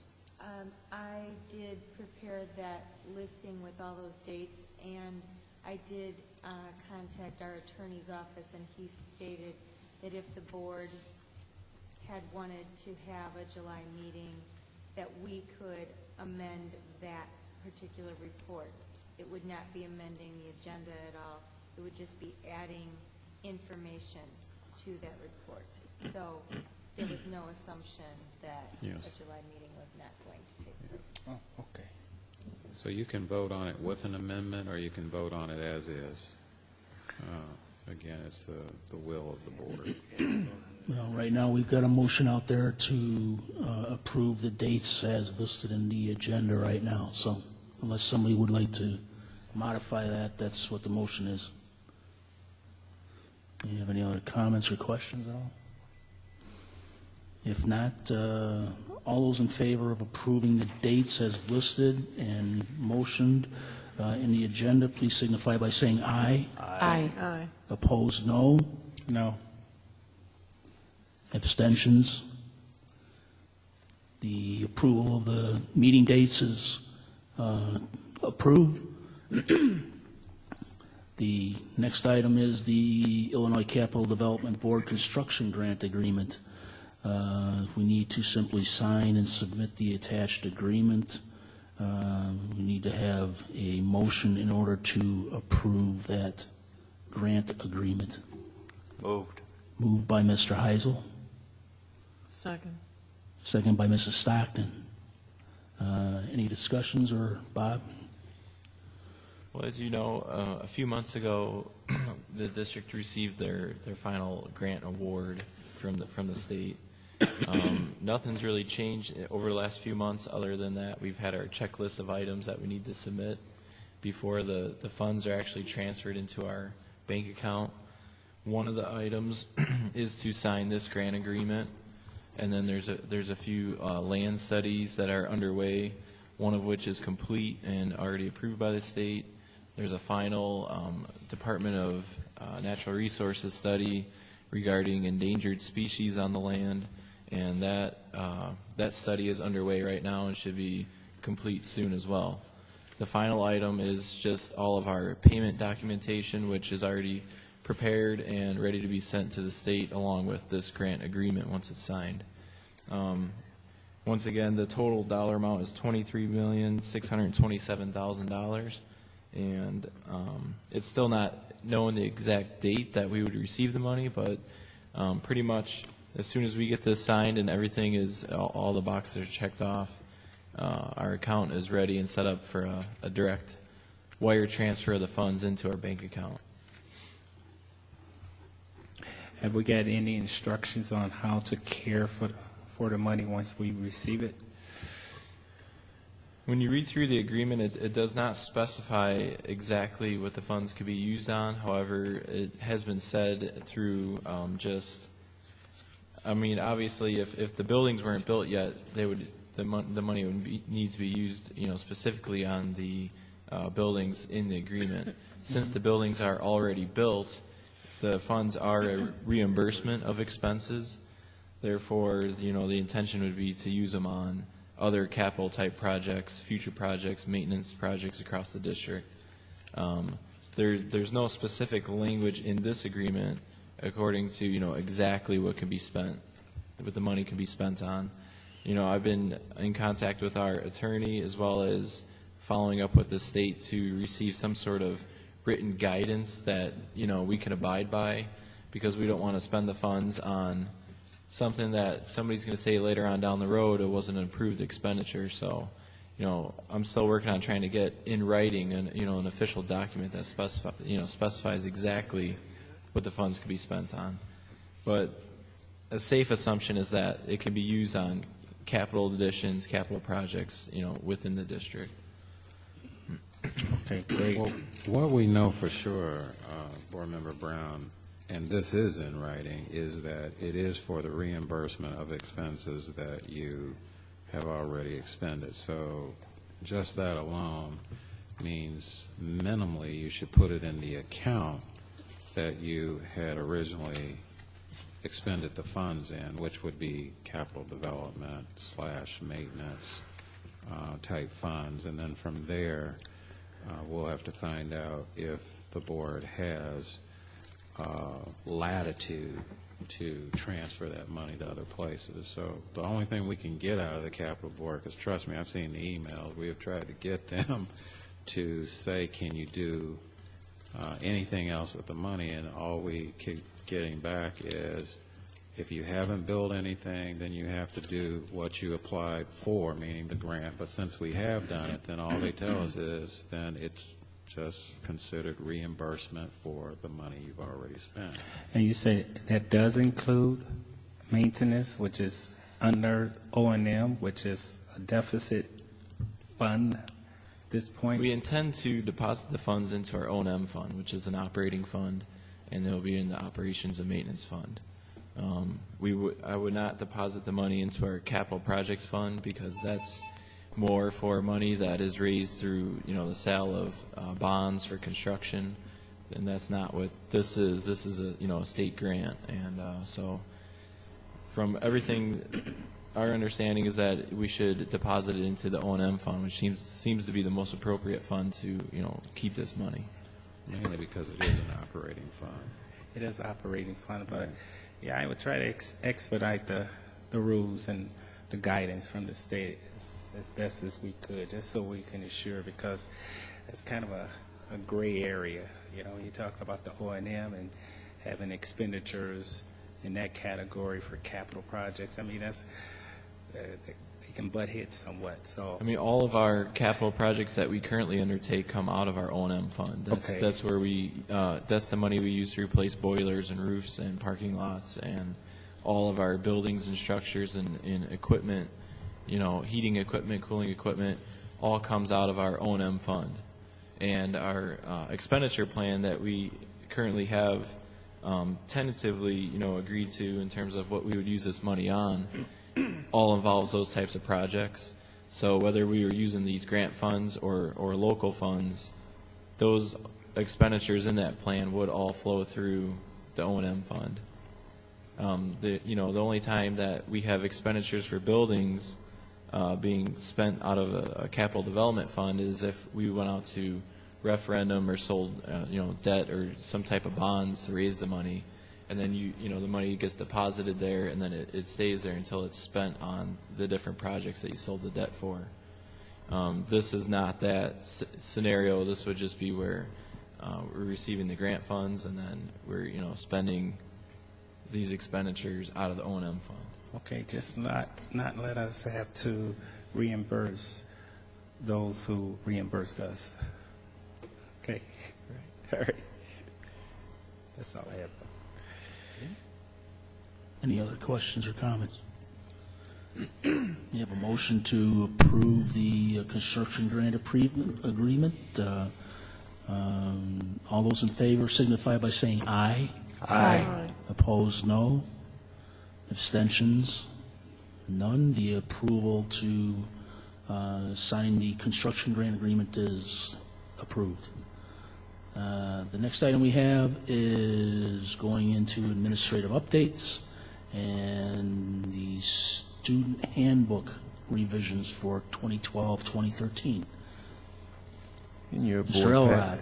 In your board packet, you have it's an informational item for student handbooks, and annually, obviously, we have to look at revisions based on mandated items that are required to be put in the handbooks. What I'm requesting is that we take a look at, there's 6 items, actually, 6 sections. 2 are combined, which need to be separated out, and that's discipline of students with disabilities and student discipline in general. Also, the Student Records Act, we consulted with our attorney. There's been a new piece added, directory information versus informational things that one can look at. Like if a parent wants, for instance, photography is one, or video. We've just gotten back a statement, a legal statement from our attorneys last week that we would like to review further to have submitted as information to parents as an item to give them notice that unless they actually, by way of writing, in writing, say that they do not consent to have directory information such as photographs, if you photograph things in a yearbook, or photograph games, or photograph or video, whatever, unless they declare that they do not want names affixed to their students' pictures or their pictures even used, we are under the new legislation, the new law rather, it gives us the reign to be able to use those. We just got that back. We need to have a little bit more time to review and flush it out. So what I'm asking is that under these 6 items, I didn't want to list out all the specifics because one of them is a 5-page document, is that just the sections be added to the books in the appropriate places, and that when we meet in committee, that it needs to be discussed in the policy committee. However, I need to have these approved in principle, if you will, just the items, because they need to go in the books. Then we can discuss more in detail and review what needs to go under each one of these bullets in your packet. The student with disabilities under IDA is mandated.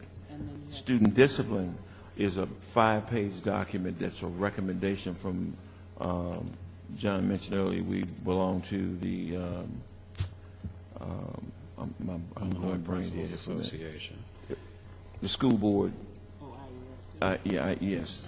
So you've got some, but the discipline with disabilities is mandated. That's a mandated piece that we'll have to put in, and we'll separate it out.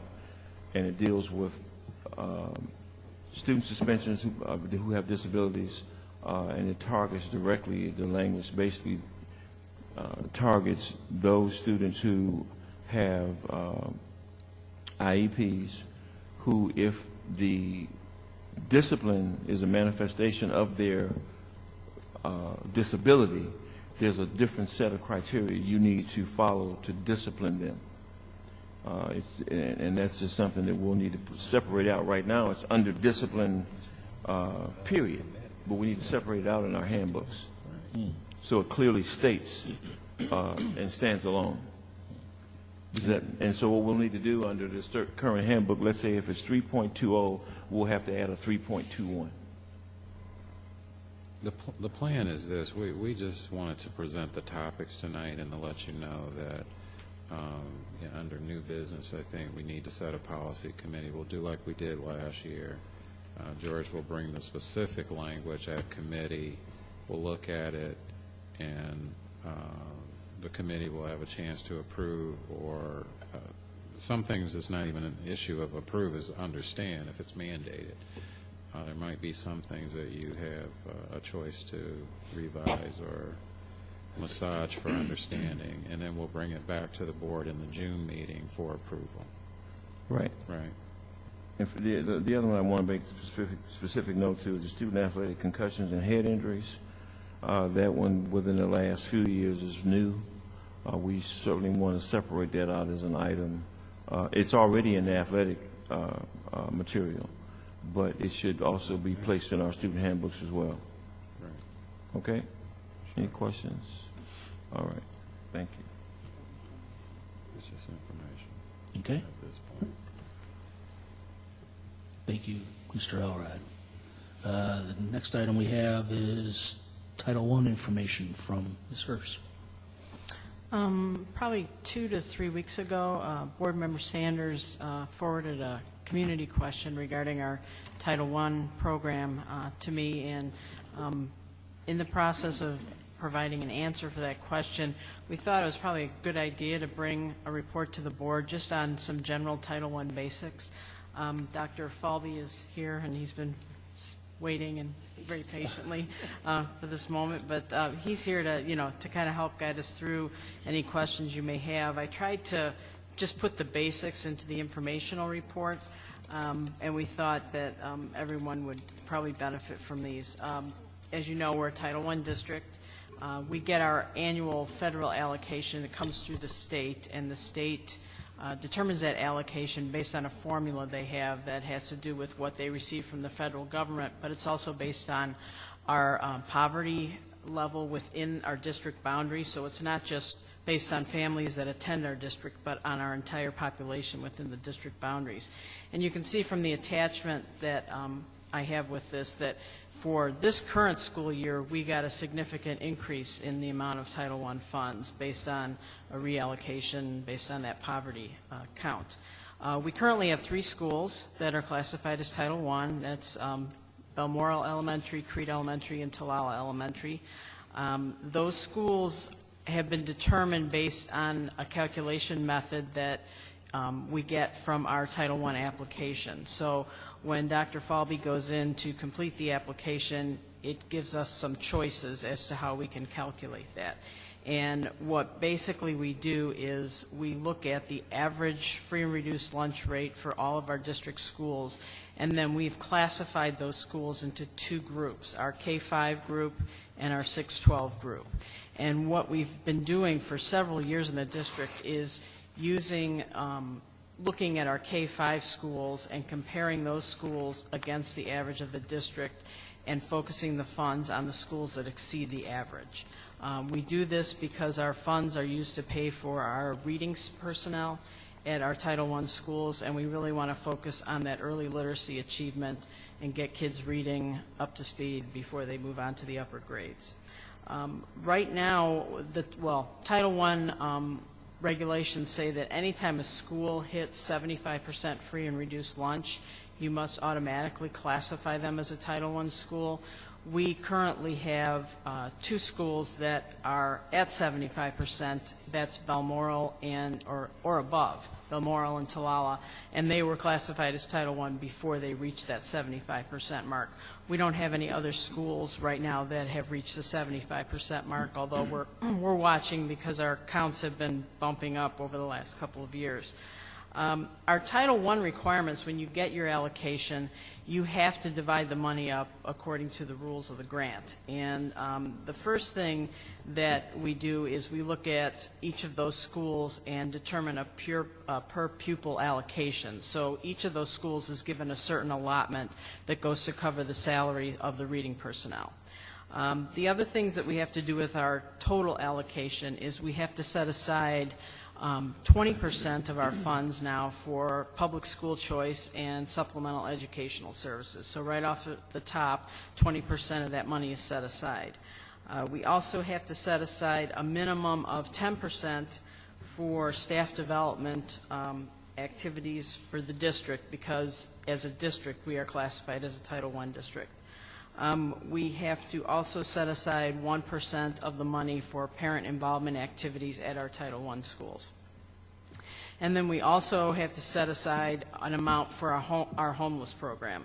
It's not a certain percentage, but the amount we've been keeping at a pretty consistent level for the last couple of years. And then the other remaining funds become discretionary. We can use them for instructional materials. We can use them for additional staff development. We've covered our summer school costs for the elementary with that money, and maybe, going into curriculum work, if we pay teachers in the summer to come in and do curriculum work, that type of thing. So anything that's left, we can use in those types of ways. We do not use, and this was the particular question that was brought to us, we do not use our Title I funds to hire parents or students. It's strictly our certified personnel for reading, and that's at those 3 buildings. We made some phone calls because we've been doing this for so long with our reading people that we really didn't even know specifically the answer to the question, other than to say that that's not something we do. And we did make some phone calls, and we found out that from the people at the state, we had a couple of different people tell us that that would not be a way that we should use that money. The trick we always have with Title I is this issue of supplementing our program, or whether our expenses are what they call supplanting. And when you use Title I, you're supposed to use it for something new or expanded above what you're already doing. And if you do that, you're supplementing your educational program. So if we did not have a reading teacher at a school and we wanted to hire a new one and we used Title I funds, we would be expanding the program, and that would be allowable. Supplanting is not allowed, and that just means that if you have a service or a position or a program that the district is already paying for out of their local funds, you can't shift the expense to Title I, because you're not adding anything new. You're simply replacing the cost of the program with a different pool of money. So they don't allow that. So we always have to be very careful when we're doing things with our Title I money to make sure that what we're actually doing is over and above. And kind of the way we check it is in terms of our comparability with our schools, because we have to provide, as a district, we provide a baseline of services for all of our schools, and if we're looking at our elementary schools, we have a baseline of services that we provide, and Dr. Falvey does his annual comparability report that has to be submitted that looks at what that baseline is that all of our schools have. And then we have to look at our Title I schools to see what we're providing with our Title I funds that's over and above the baseline, because that's the purpose of the grant. The purpose of the grant is to provide extra for schools in need, which is identified through free and reduced lunch. And then the last piece to this is when you become a Title I school, you start out with what they call a targeted assistance program. So the first year, you would target specific low-achieving students and use the personnel and programs to support those kids. And during that year, you can use it as a planning year so that the second year, if your free and reduced lunch population is over 40%, the next year you become a school-wide program, and then you can provide services to anyone in the school, not specifically at-risk students. So things that you put in place can actually be address a broader group of students. Title I is not, I've been with Ron now for 5 years, and he's the Title I expert, and I felt like I was going through a writing and learning exercise when I put this together, because I said if I can actually write this so that people can understand that I really have mastered Title I content, kind of an academic exercise. So Ron was by my side giving me a few pointers. But I wanted to make sure that I covered the basics for you, and you can see that we gave you on the attachment that breakdown of allocation. We do transfer some money every year from our Title II grant to cover our Title I expenses, because as we all know, if we're paying for personnel, salaries go up every year, and the more that the salaries go up, the more we have to cover. So we do make an allowable transfer. We have money that is not spent from the prior year that we're allowed to carry over up to a certain amount. And you can see that for this school year, we carried over a pretty hefty chunk of money, and that was because the year before we had to set aside 20% for school choice, but we didn't, we only had 2 students take advantage of it. So there were really no public school choice costs that we expended. A little bus transportation, but we had buses in the area running routes, so we really didn't incur any additional costs. So we were able to transfer a lot of that money over to this year's Title I budget. And then the breakdown here is simply, in the second section, is simply the allocations that I told you about. And you can see that what we're projecting for next year is really nothing more than covering salaries, and we have really nothing left over for any additional things that we might want to do. Like this year, we've got money for the summer for curriculum work, but next year we won't have that because we have no extra funds that aren't already allocated to those set-asides and our personnel. So if you have any questions, Ron will answer them or not. Either one of us would be happy to answer them. I don't have another question, but the follow-up to the question that was asked. First, I'll go back to say, as you did your research, so did I, and other schools. I'm just going to say now, other districts do indeed use their discretionary funds, can do it. I think the answer to my question would have simply been that we choose as a district, and I'll be honest, I did say to Laura, unknowingly, because again, I didn't know that we even had the luxury of utilizing the discretionary funds. So that's number one. But that other districts do, you check some that said no, I checked some that said yes.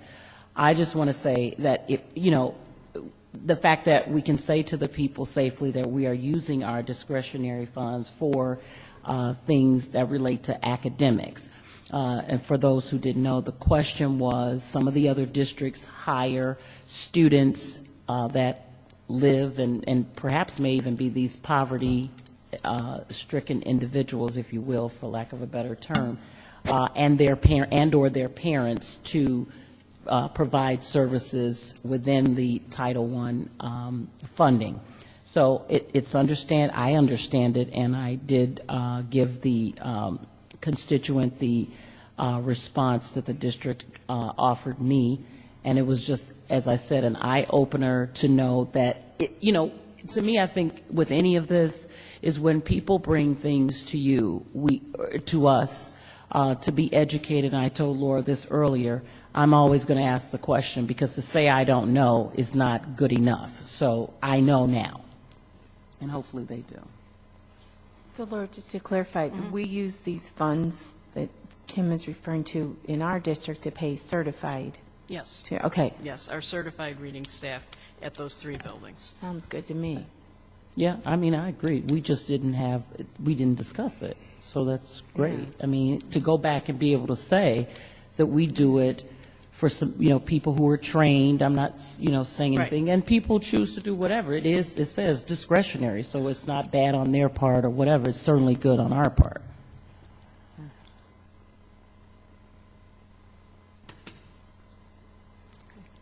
Anything else? If you have anything else that comes up or any other questions, feel free to let me know. Thank you. Well, yeah. Ron, did I leave anything out? Yeah, she's got to ask you a question, Ron. You stayed. Thank you.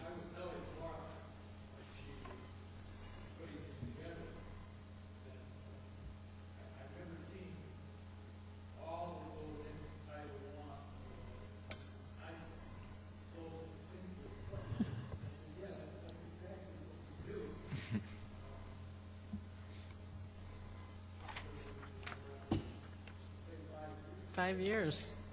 5 years. Well, thank you, Ron. I obviously now understand it. So you've been a good mentor. How dependable are these funds?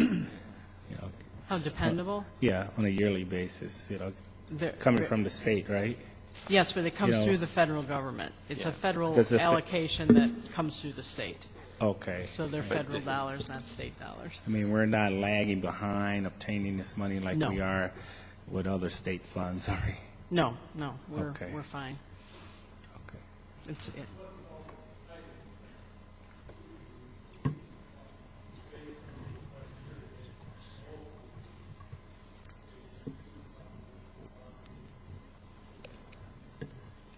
Okay, so you can basically take it to the bank that we are going to get the money. Mm-hmm.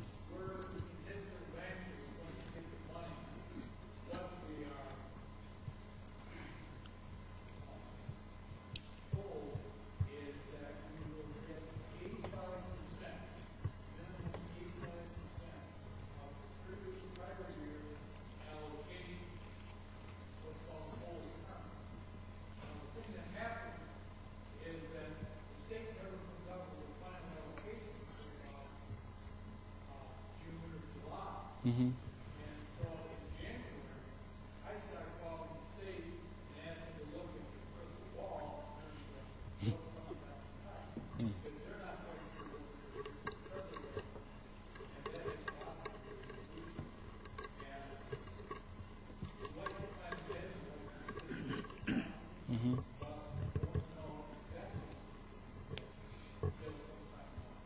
Mm-hmm. Okay. Okay, great. That's good to know. Okay. Thank you. Next on our agenda is fiscal year 12 third quarter update information from Mr. Bruce. This is our quarterly report that I present to the board each quarter. You can see on the different graphs that we have, it shows our expenditures and our revenues by fund, how much money we spent or collected through 3 quarters so far. Also, if you notice on the third page, there's a state revenue past due report. As of May, the state still owed the school district about $1.6 million of bills that are not yet paid. They're still behind about 5 or 6 months on their payment cycle. Pretty much, if you look at the financial activity here through 3 quarters, and then project out what is expected to be collected and spent in the 4th quarter, everything appears to be on track in terms of the legal budget. As we've been talking about all year long with our various 5-year forecasts, our salaries and benefits are coming in about 1.5% lower than budgeted, which will be a good savings for the district in terms of beating the legal budget, coming in, spending less money than we were budgeted to spend for this fiscal year. In terms of revenue, we anticipate that we should collect all the various revenue sources that were budgeted for this year. We had accounted for the fact that the state is 5 or 6 months late. We have, we make conservative assumptions on the different revenue sources that we're going to collect. So a lot of times you can't tell until late into the 4th quarter if you're truly going to get everything you're supposed to or not, but all indications that are, of course, our property taxes are predictable, and we should collect those funds, and the state revenue in terms of payments coming in as expected, they're coming in as they were expected to come in. So, all together, when you look at these different charts, it's kind of hard to because, every quarter is not even. So when you look at, say, for example, the revenue charts, it looks like there's an awful lot of revenue still to be collected for being 3 months into the year, or 3 quarters into the year. But you have to understand that, a very significant portion of our revenue comes in during the 4th quarter, right at the end of the year, property taxes, different state payments. So like I said, based on everything that we see, everything is trending towards meeting our legal budget. So the district is on track through 3/4 of this fiscal year. Okay.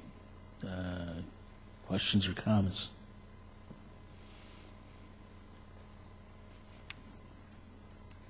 Pretty straightforward. Thanks, Bob.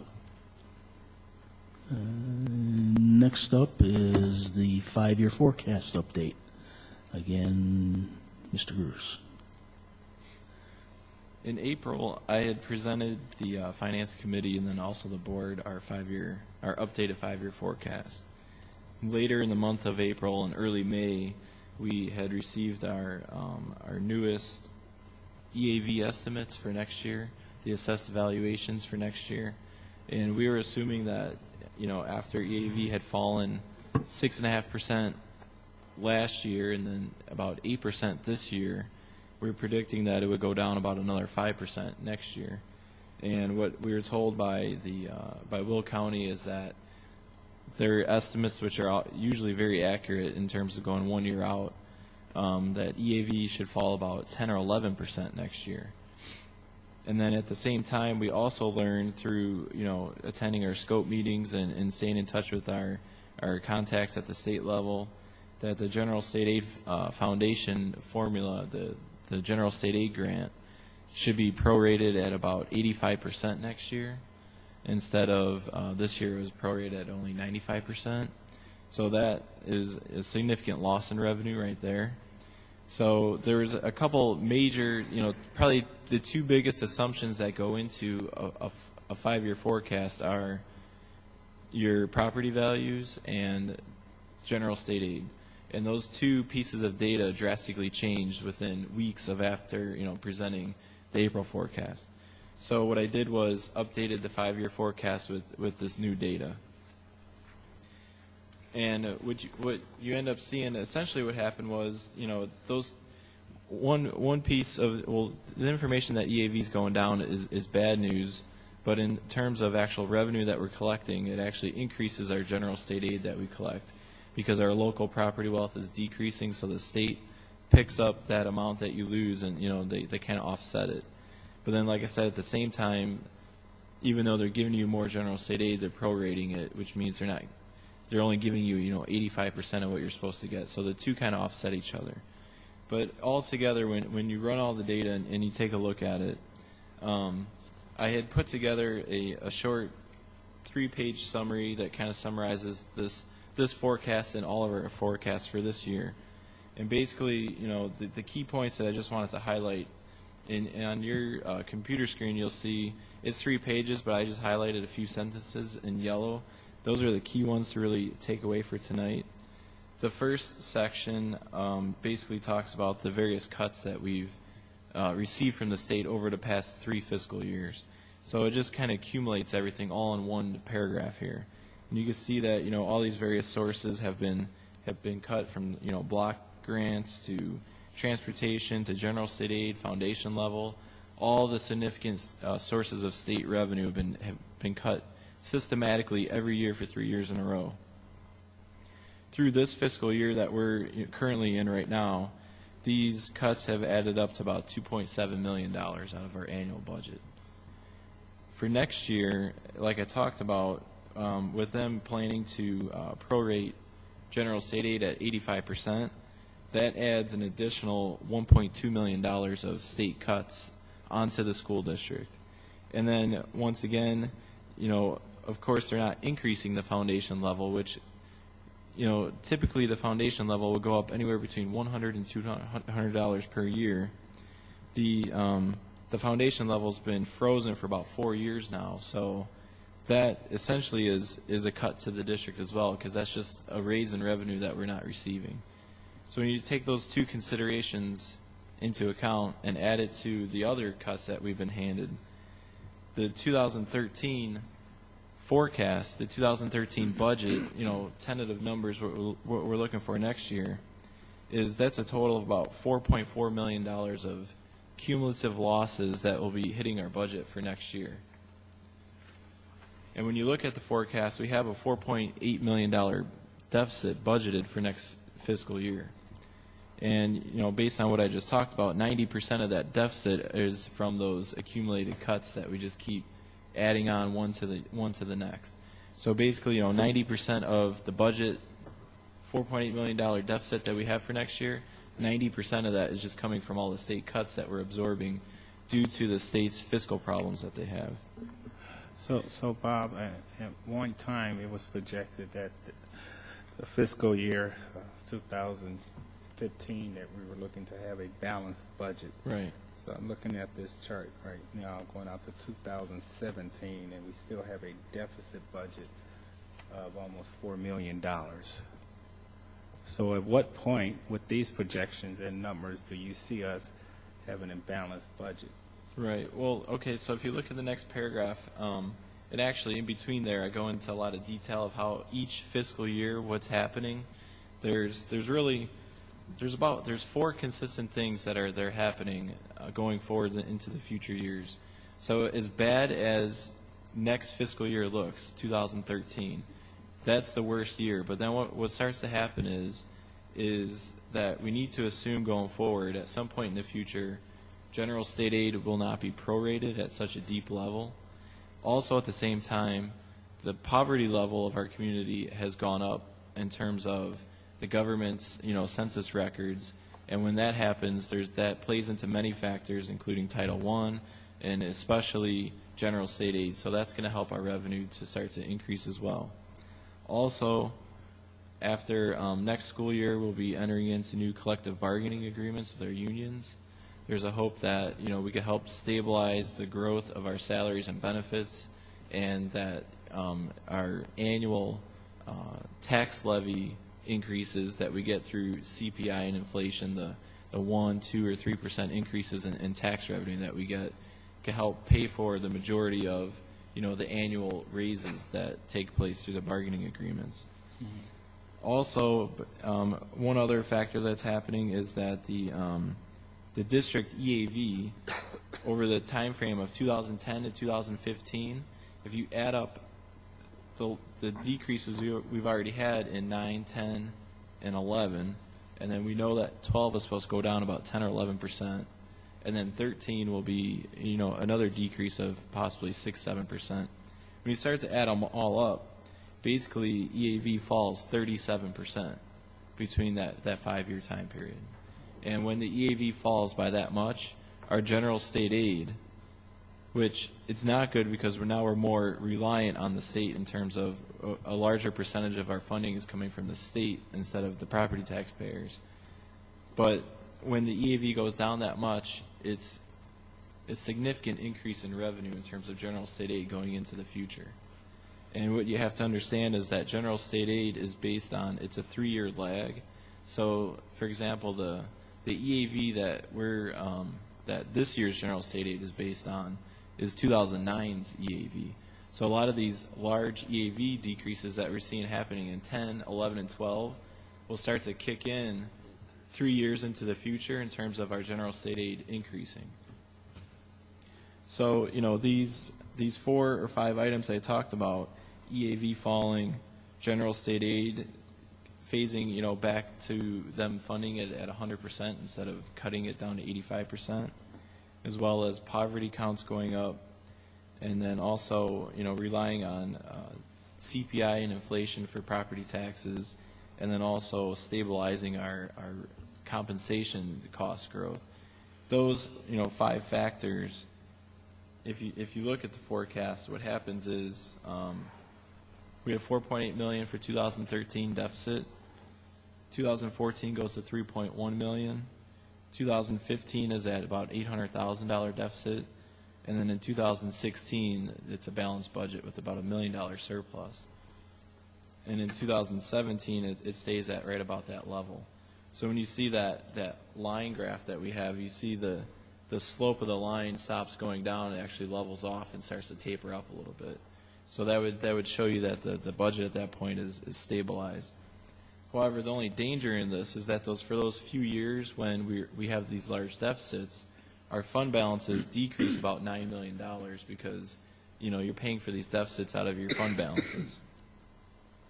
So that's that's one significant problem, is that even though, like I said, when you account for all these different factors and project it all going forward, the budget basically balances itself in a way, as long as you take certain steps along the way. However, it takes time to do that, and then during that time you use up a significant amount of your fund balances. That's the first problem. The second problem is, you see on the last page of this summary I have, is that there are so many potential risks right now to school districts. And basically what these include are, there's been a handful of bills that have been proposed to freeze CPI for tax levies. So our largest and most secure annual increase of revenue would be cut off at that point if they pass one of these bills. And basically we wouldn't be able to increase our tax revenue to pay for any type of salary increases or benefit increases. So like I said, there's been at least 5 bills proposed at the state level. Each time they haven't been called, they haven't been voted on, but they keep proposing these. That's a risk that's out there. Also, as you know, there's pension reform going on at the state level right now. They're actually discussing that probably right now as we're speaking. Well, maybe not this late, but with the TRS legislation, it's almost a sure thing that they're going to pass on a significant cost of the pensions onto the school districts. And based on what we've seen, it's going to be anywhere between 7 to 8, maybe 9% of salary cost that the district will now have to pay into the pension system, whereas now we don't pay any of that. The employee pays a portion, the employer pays a small percentage, and the state picks up the balance. They're going to shift that onto the local taxpayers, onto the local districts. That right there would cost us $2 million a year if that passes.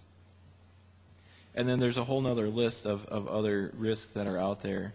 They're also talking about possibly cutting regular transportation, saying that school districts don't even have to transport students to school anymore. Well, that's not really realistic, but they just don't want to pay for it. So that's another bill that's being passed at the state level. And then finally, different things like healthcare legislation, at the federal level, whether it be Title I or special education funding.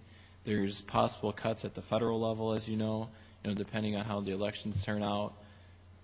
Some politicians want to balance the budget right now. They'll significantly cut, budgets and Medicaid and Medicare and all kinds of different, education spending. That's a potential risk that's out there come November, December if elections go a certain way.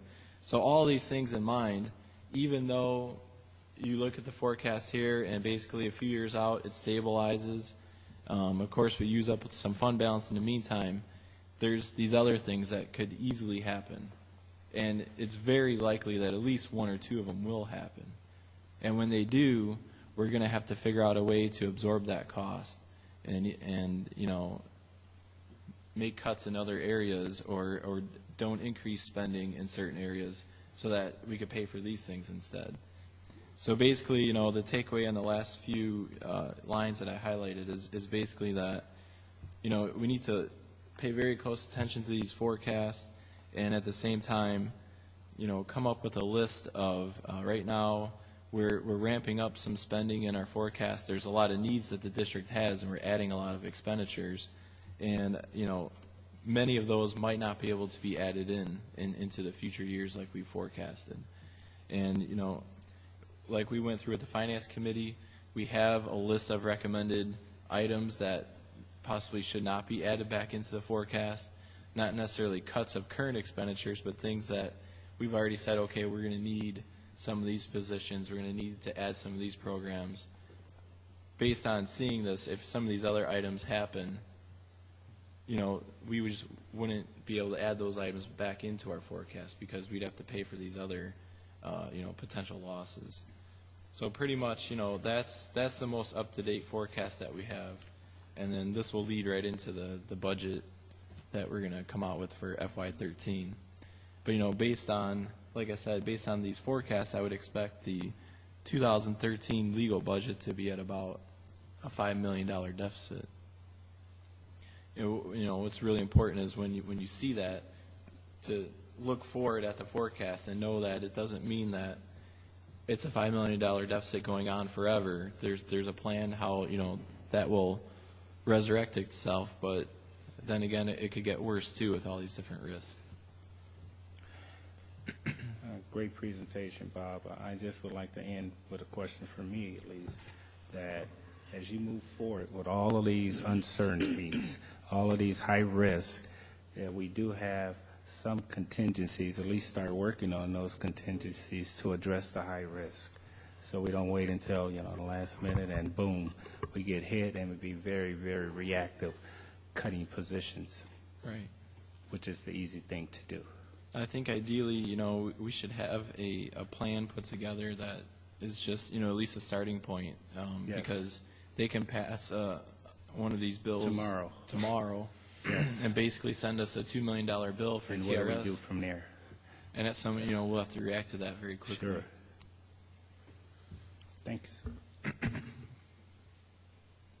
Thanks, Bob. Any other comments? We're not out of the woodwork yet, but thanks for the information.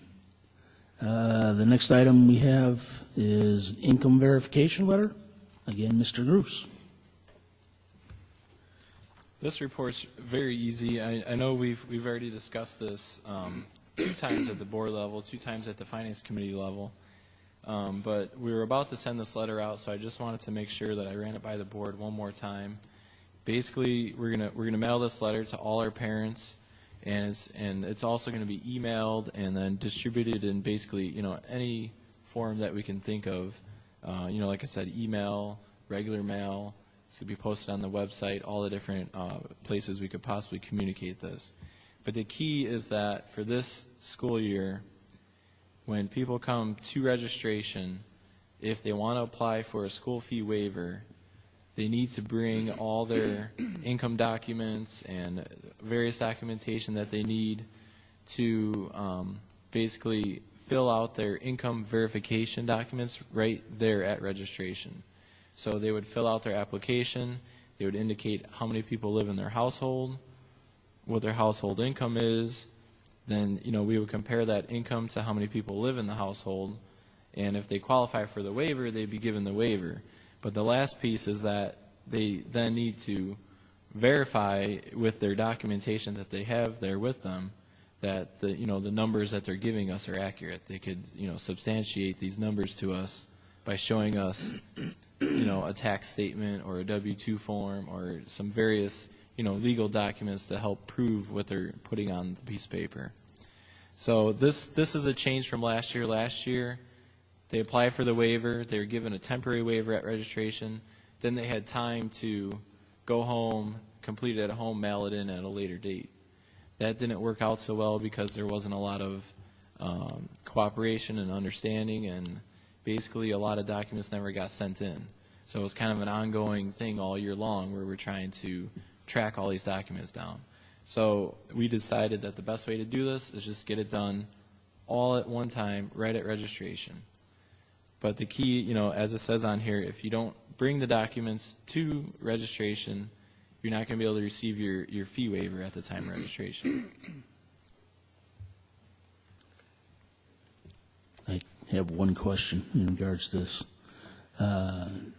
It doesn't, do I need to bring, if I needed to prove that, do I need to bring all of those documents or one of them or 2 of them, or, you know, it really doesn't say to bring, one's required to fill out your registration documentation? Right. No, not everybody. I mean, depending on the person's individual situation, there's going to be a variation of what type of documents they'll need to bring. These are the most common forms that people bring in, but there's so many different scenarios that come up. Basically, if they're able to provide documents, either these documents or a combination of these documents, some way to validate the income number that they put on their form. Okay. So if they're able to accomplish that with a W-2, great. If otherwise, if they have, you know, for example, it might be someone that has a direct certified state of Illinois letter. they'd be a different scenario. So there's a lot of different scenarios that come up. So you need at least one of these things, at least. Yeah, at least one thing that's gonna verify the numbers. Okay. And what income guidelines are you using? The income guidelines that we have to use are the same exact guidelines that are used for the free meals, the federal lunch program. So in terms of number of household and then level of income, and then that kind of chart that they use, we use the same chart. Okay, so are they filling out a form where they're indicating all of this information? Yeah, first they would come in and a person would first visit the food service department, and they would apply there for their federal free lunch program, and then that part's finished. And then now the school fee waiver is completely separate from the school lunch program. The two are totally independent, so you could be on one and not on the other. They're totally separate.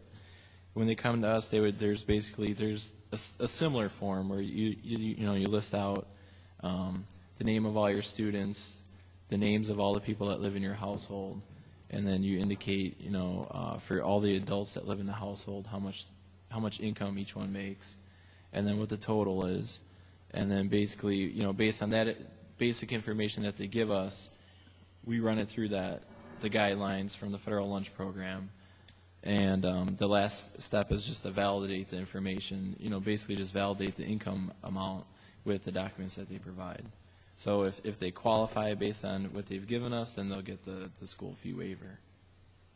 So if you qualify for the lunch waiver or free lunch, free reduced lunch, then you don't automatically qualify for a waiver even though you're using the same guideline? Right. Why is that? Well, the difference is that under the federal program, the applications, you basically take them at face value.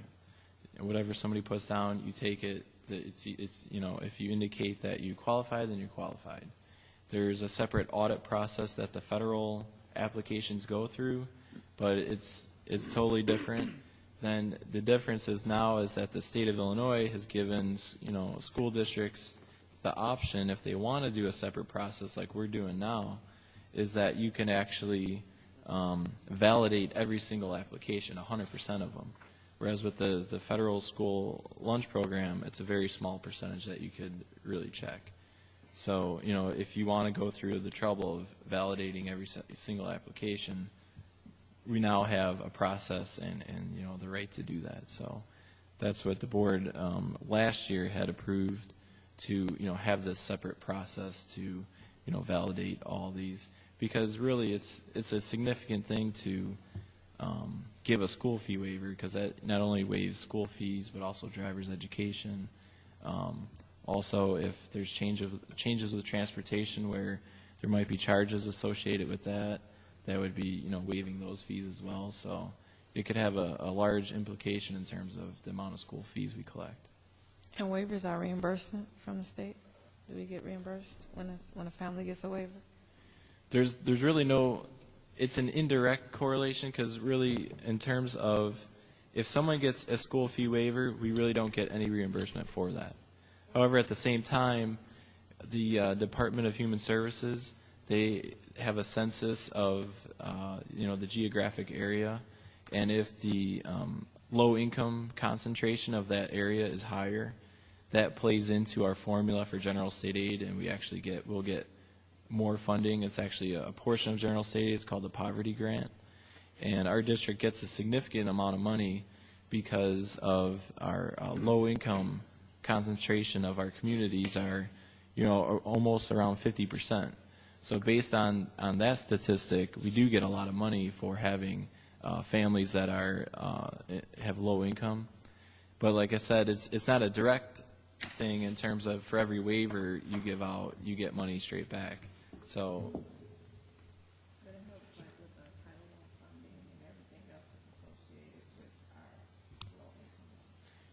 now there's some other, in terms of what you're speaking about, in terms of there's other grants that are dependent on the lunch, the school fee waivers, but that they don't tie it to the school fee waivers.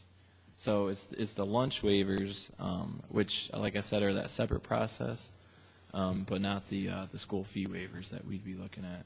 So really, there's no funding that's tied to school fee waivers.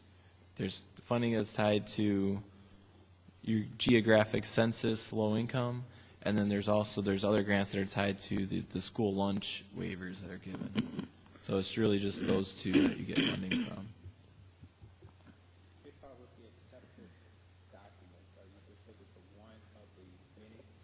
Yes.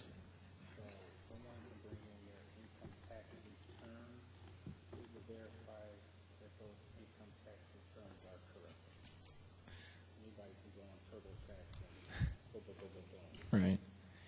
There's certainly a way around the process.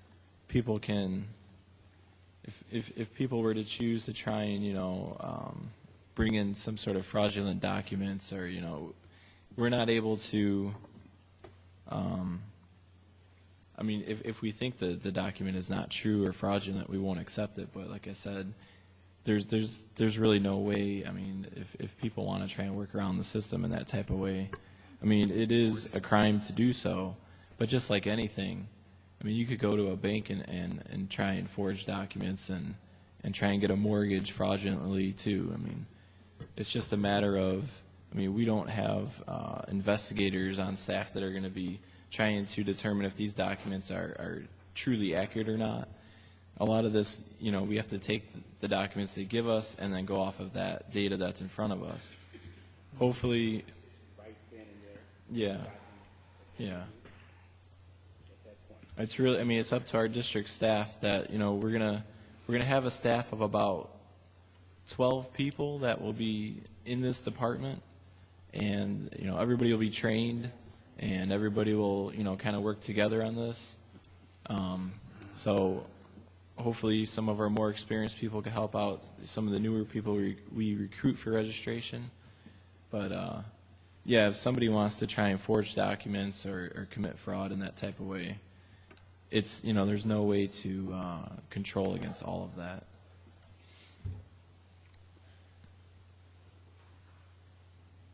Okay, thanks, Bob.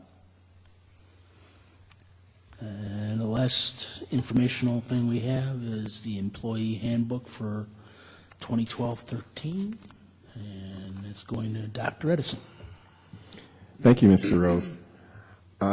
These are on page 116. You will see the recommended changes for our employee handbook. Our employee handbook was initiated, I believe, about 5 years ago by Dr. Rogers, and each year we make various changes and revisions based upon changes in the law and various needs that we see throughout the school year. This is an informational document for you and for your review. We'll bring this back in our next board meeting for the actual approval, but this is based just simply for informational purposes.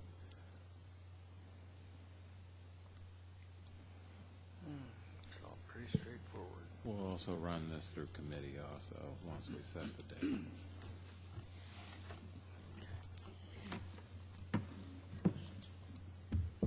Any questions or comments in regards to any of these items?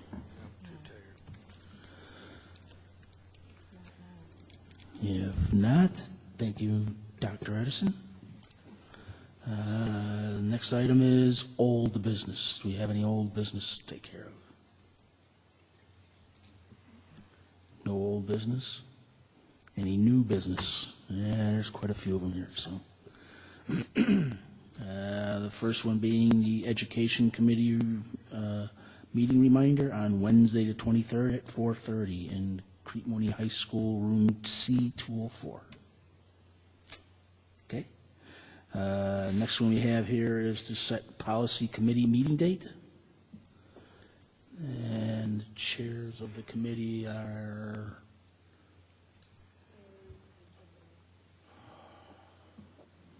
do you have any suggested dates for that, or?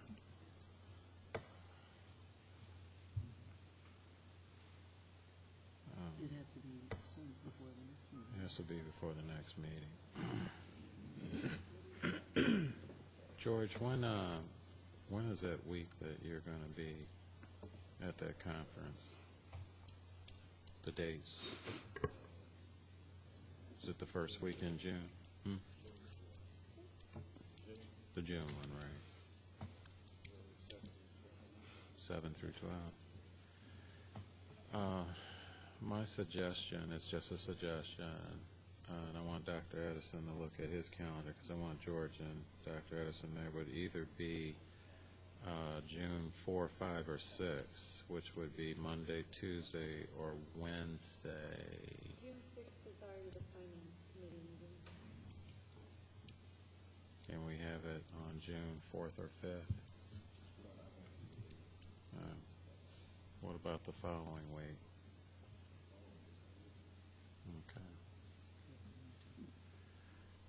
Okay, what about either June, what about June 12th or 13th? Is that going to work? Okay. 12th is a Tuesday, 13th is a Wednesday. Does that work for you, Mary? Wednesday? 13th? Does the 13th work for everybody? George, Tony, Kim, and Mary? Policy, yes. June 13th, 6:30. So let's make it June 13th, 6:30 p.m. at the Administrative Center. Okay. Policy Committee. That's a few days before the 18th board meeting. Okay, so that's that. Okay. Finance is the 6th, the week before. Okay, next one is future IASB board workshop training. I know we have sort of discussed that. Is everybody agreeable to try to set something up with that sometime, whenever we can schedule something? And, you know, when we start getting dates from what's available with IASB, you know, we'll send out notification to everybody and you can comment back. So do you expect it in June, July? It's probably going to be up to his schedule. Is there bad times when everybody's gone, or vacations? That I know it's summertime, so I know Tom's going overseas, and there's always, you know, bad times. Is it, anybody have any preferences or non-preferences right now? No? Kind of wide open. Just pick something and you want to do it in an evening or a Saturday or something? I know, you know, in the summer doing a Saturday is not real good. I don't really want to do that, so I'd rather do it in an evening. An evening? All right, we'll try doing something. We'll see what's available.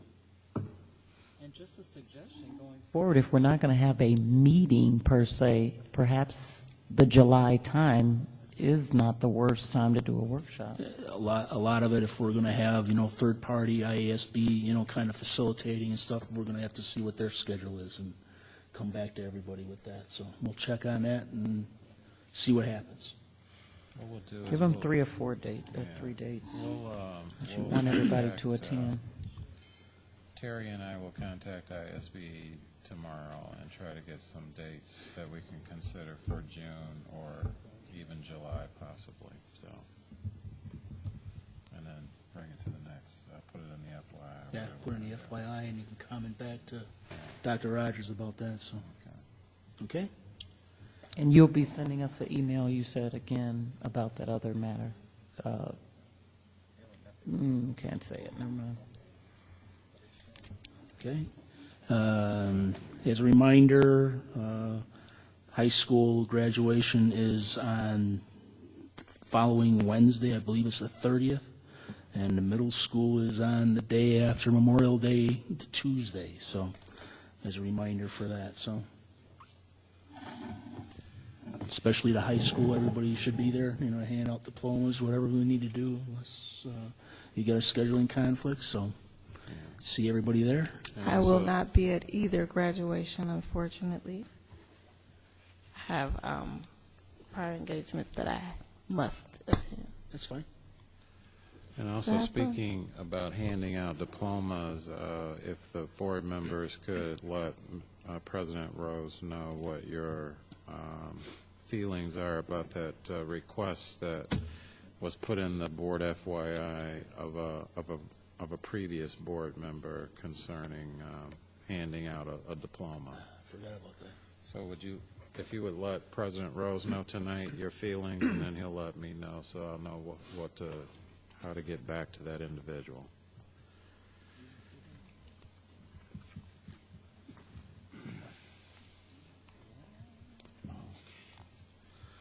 Yeah, so do we want to talk about that right now, or pardon me? Oh, it's open session. You know, you had a request from a previous board member that would like to be able to give the diploma to their child. So I'd just like to survey and see if everybody's got issues or problems with that. We can take care of it. Well, you wanted to know. No, that's fine. Go ahead. I just think it opens a can of worms to, you know, anybody who wants to hand out a diploma to their child. I mean, if you're on the board and it so falls that way, but my vote is no. Okay. I'm of the same feeling as Nancy. It's just opening. She's giving this to us. Something that we don't need to open, and my vote is no. I don't really care. I'm just listening for everybody, so. Yeah, you know. You don't have a problem? Okay. Maurice, anything? One way or the other? It'd be nice for each parent to present their child with their diploma. And however, like Nancy said, it opened up a can of worms. And I think once we leave this position as a board member, we become just a regular parent. So I'm not in favor of it. Okay. Kim, you have an opinion at all? Just that we're regular parents as a board member and otherwise, as we've also eloquently stated previous.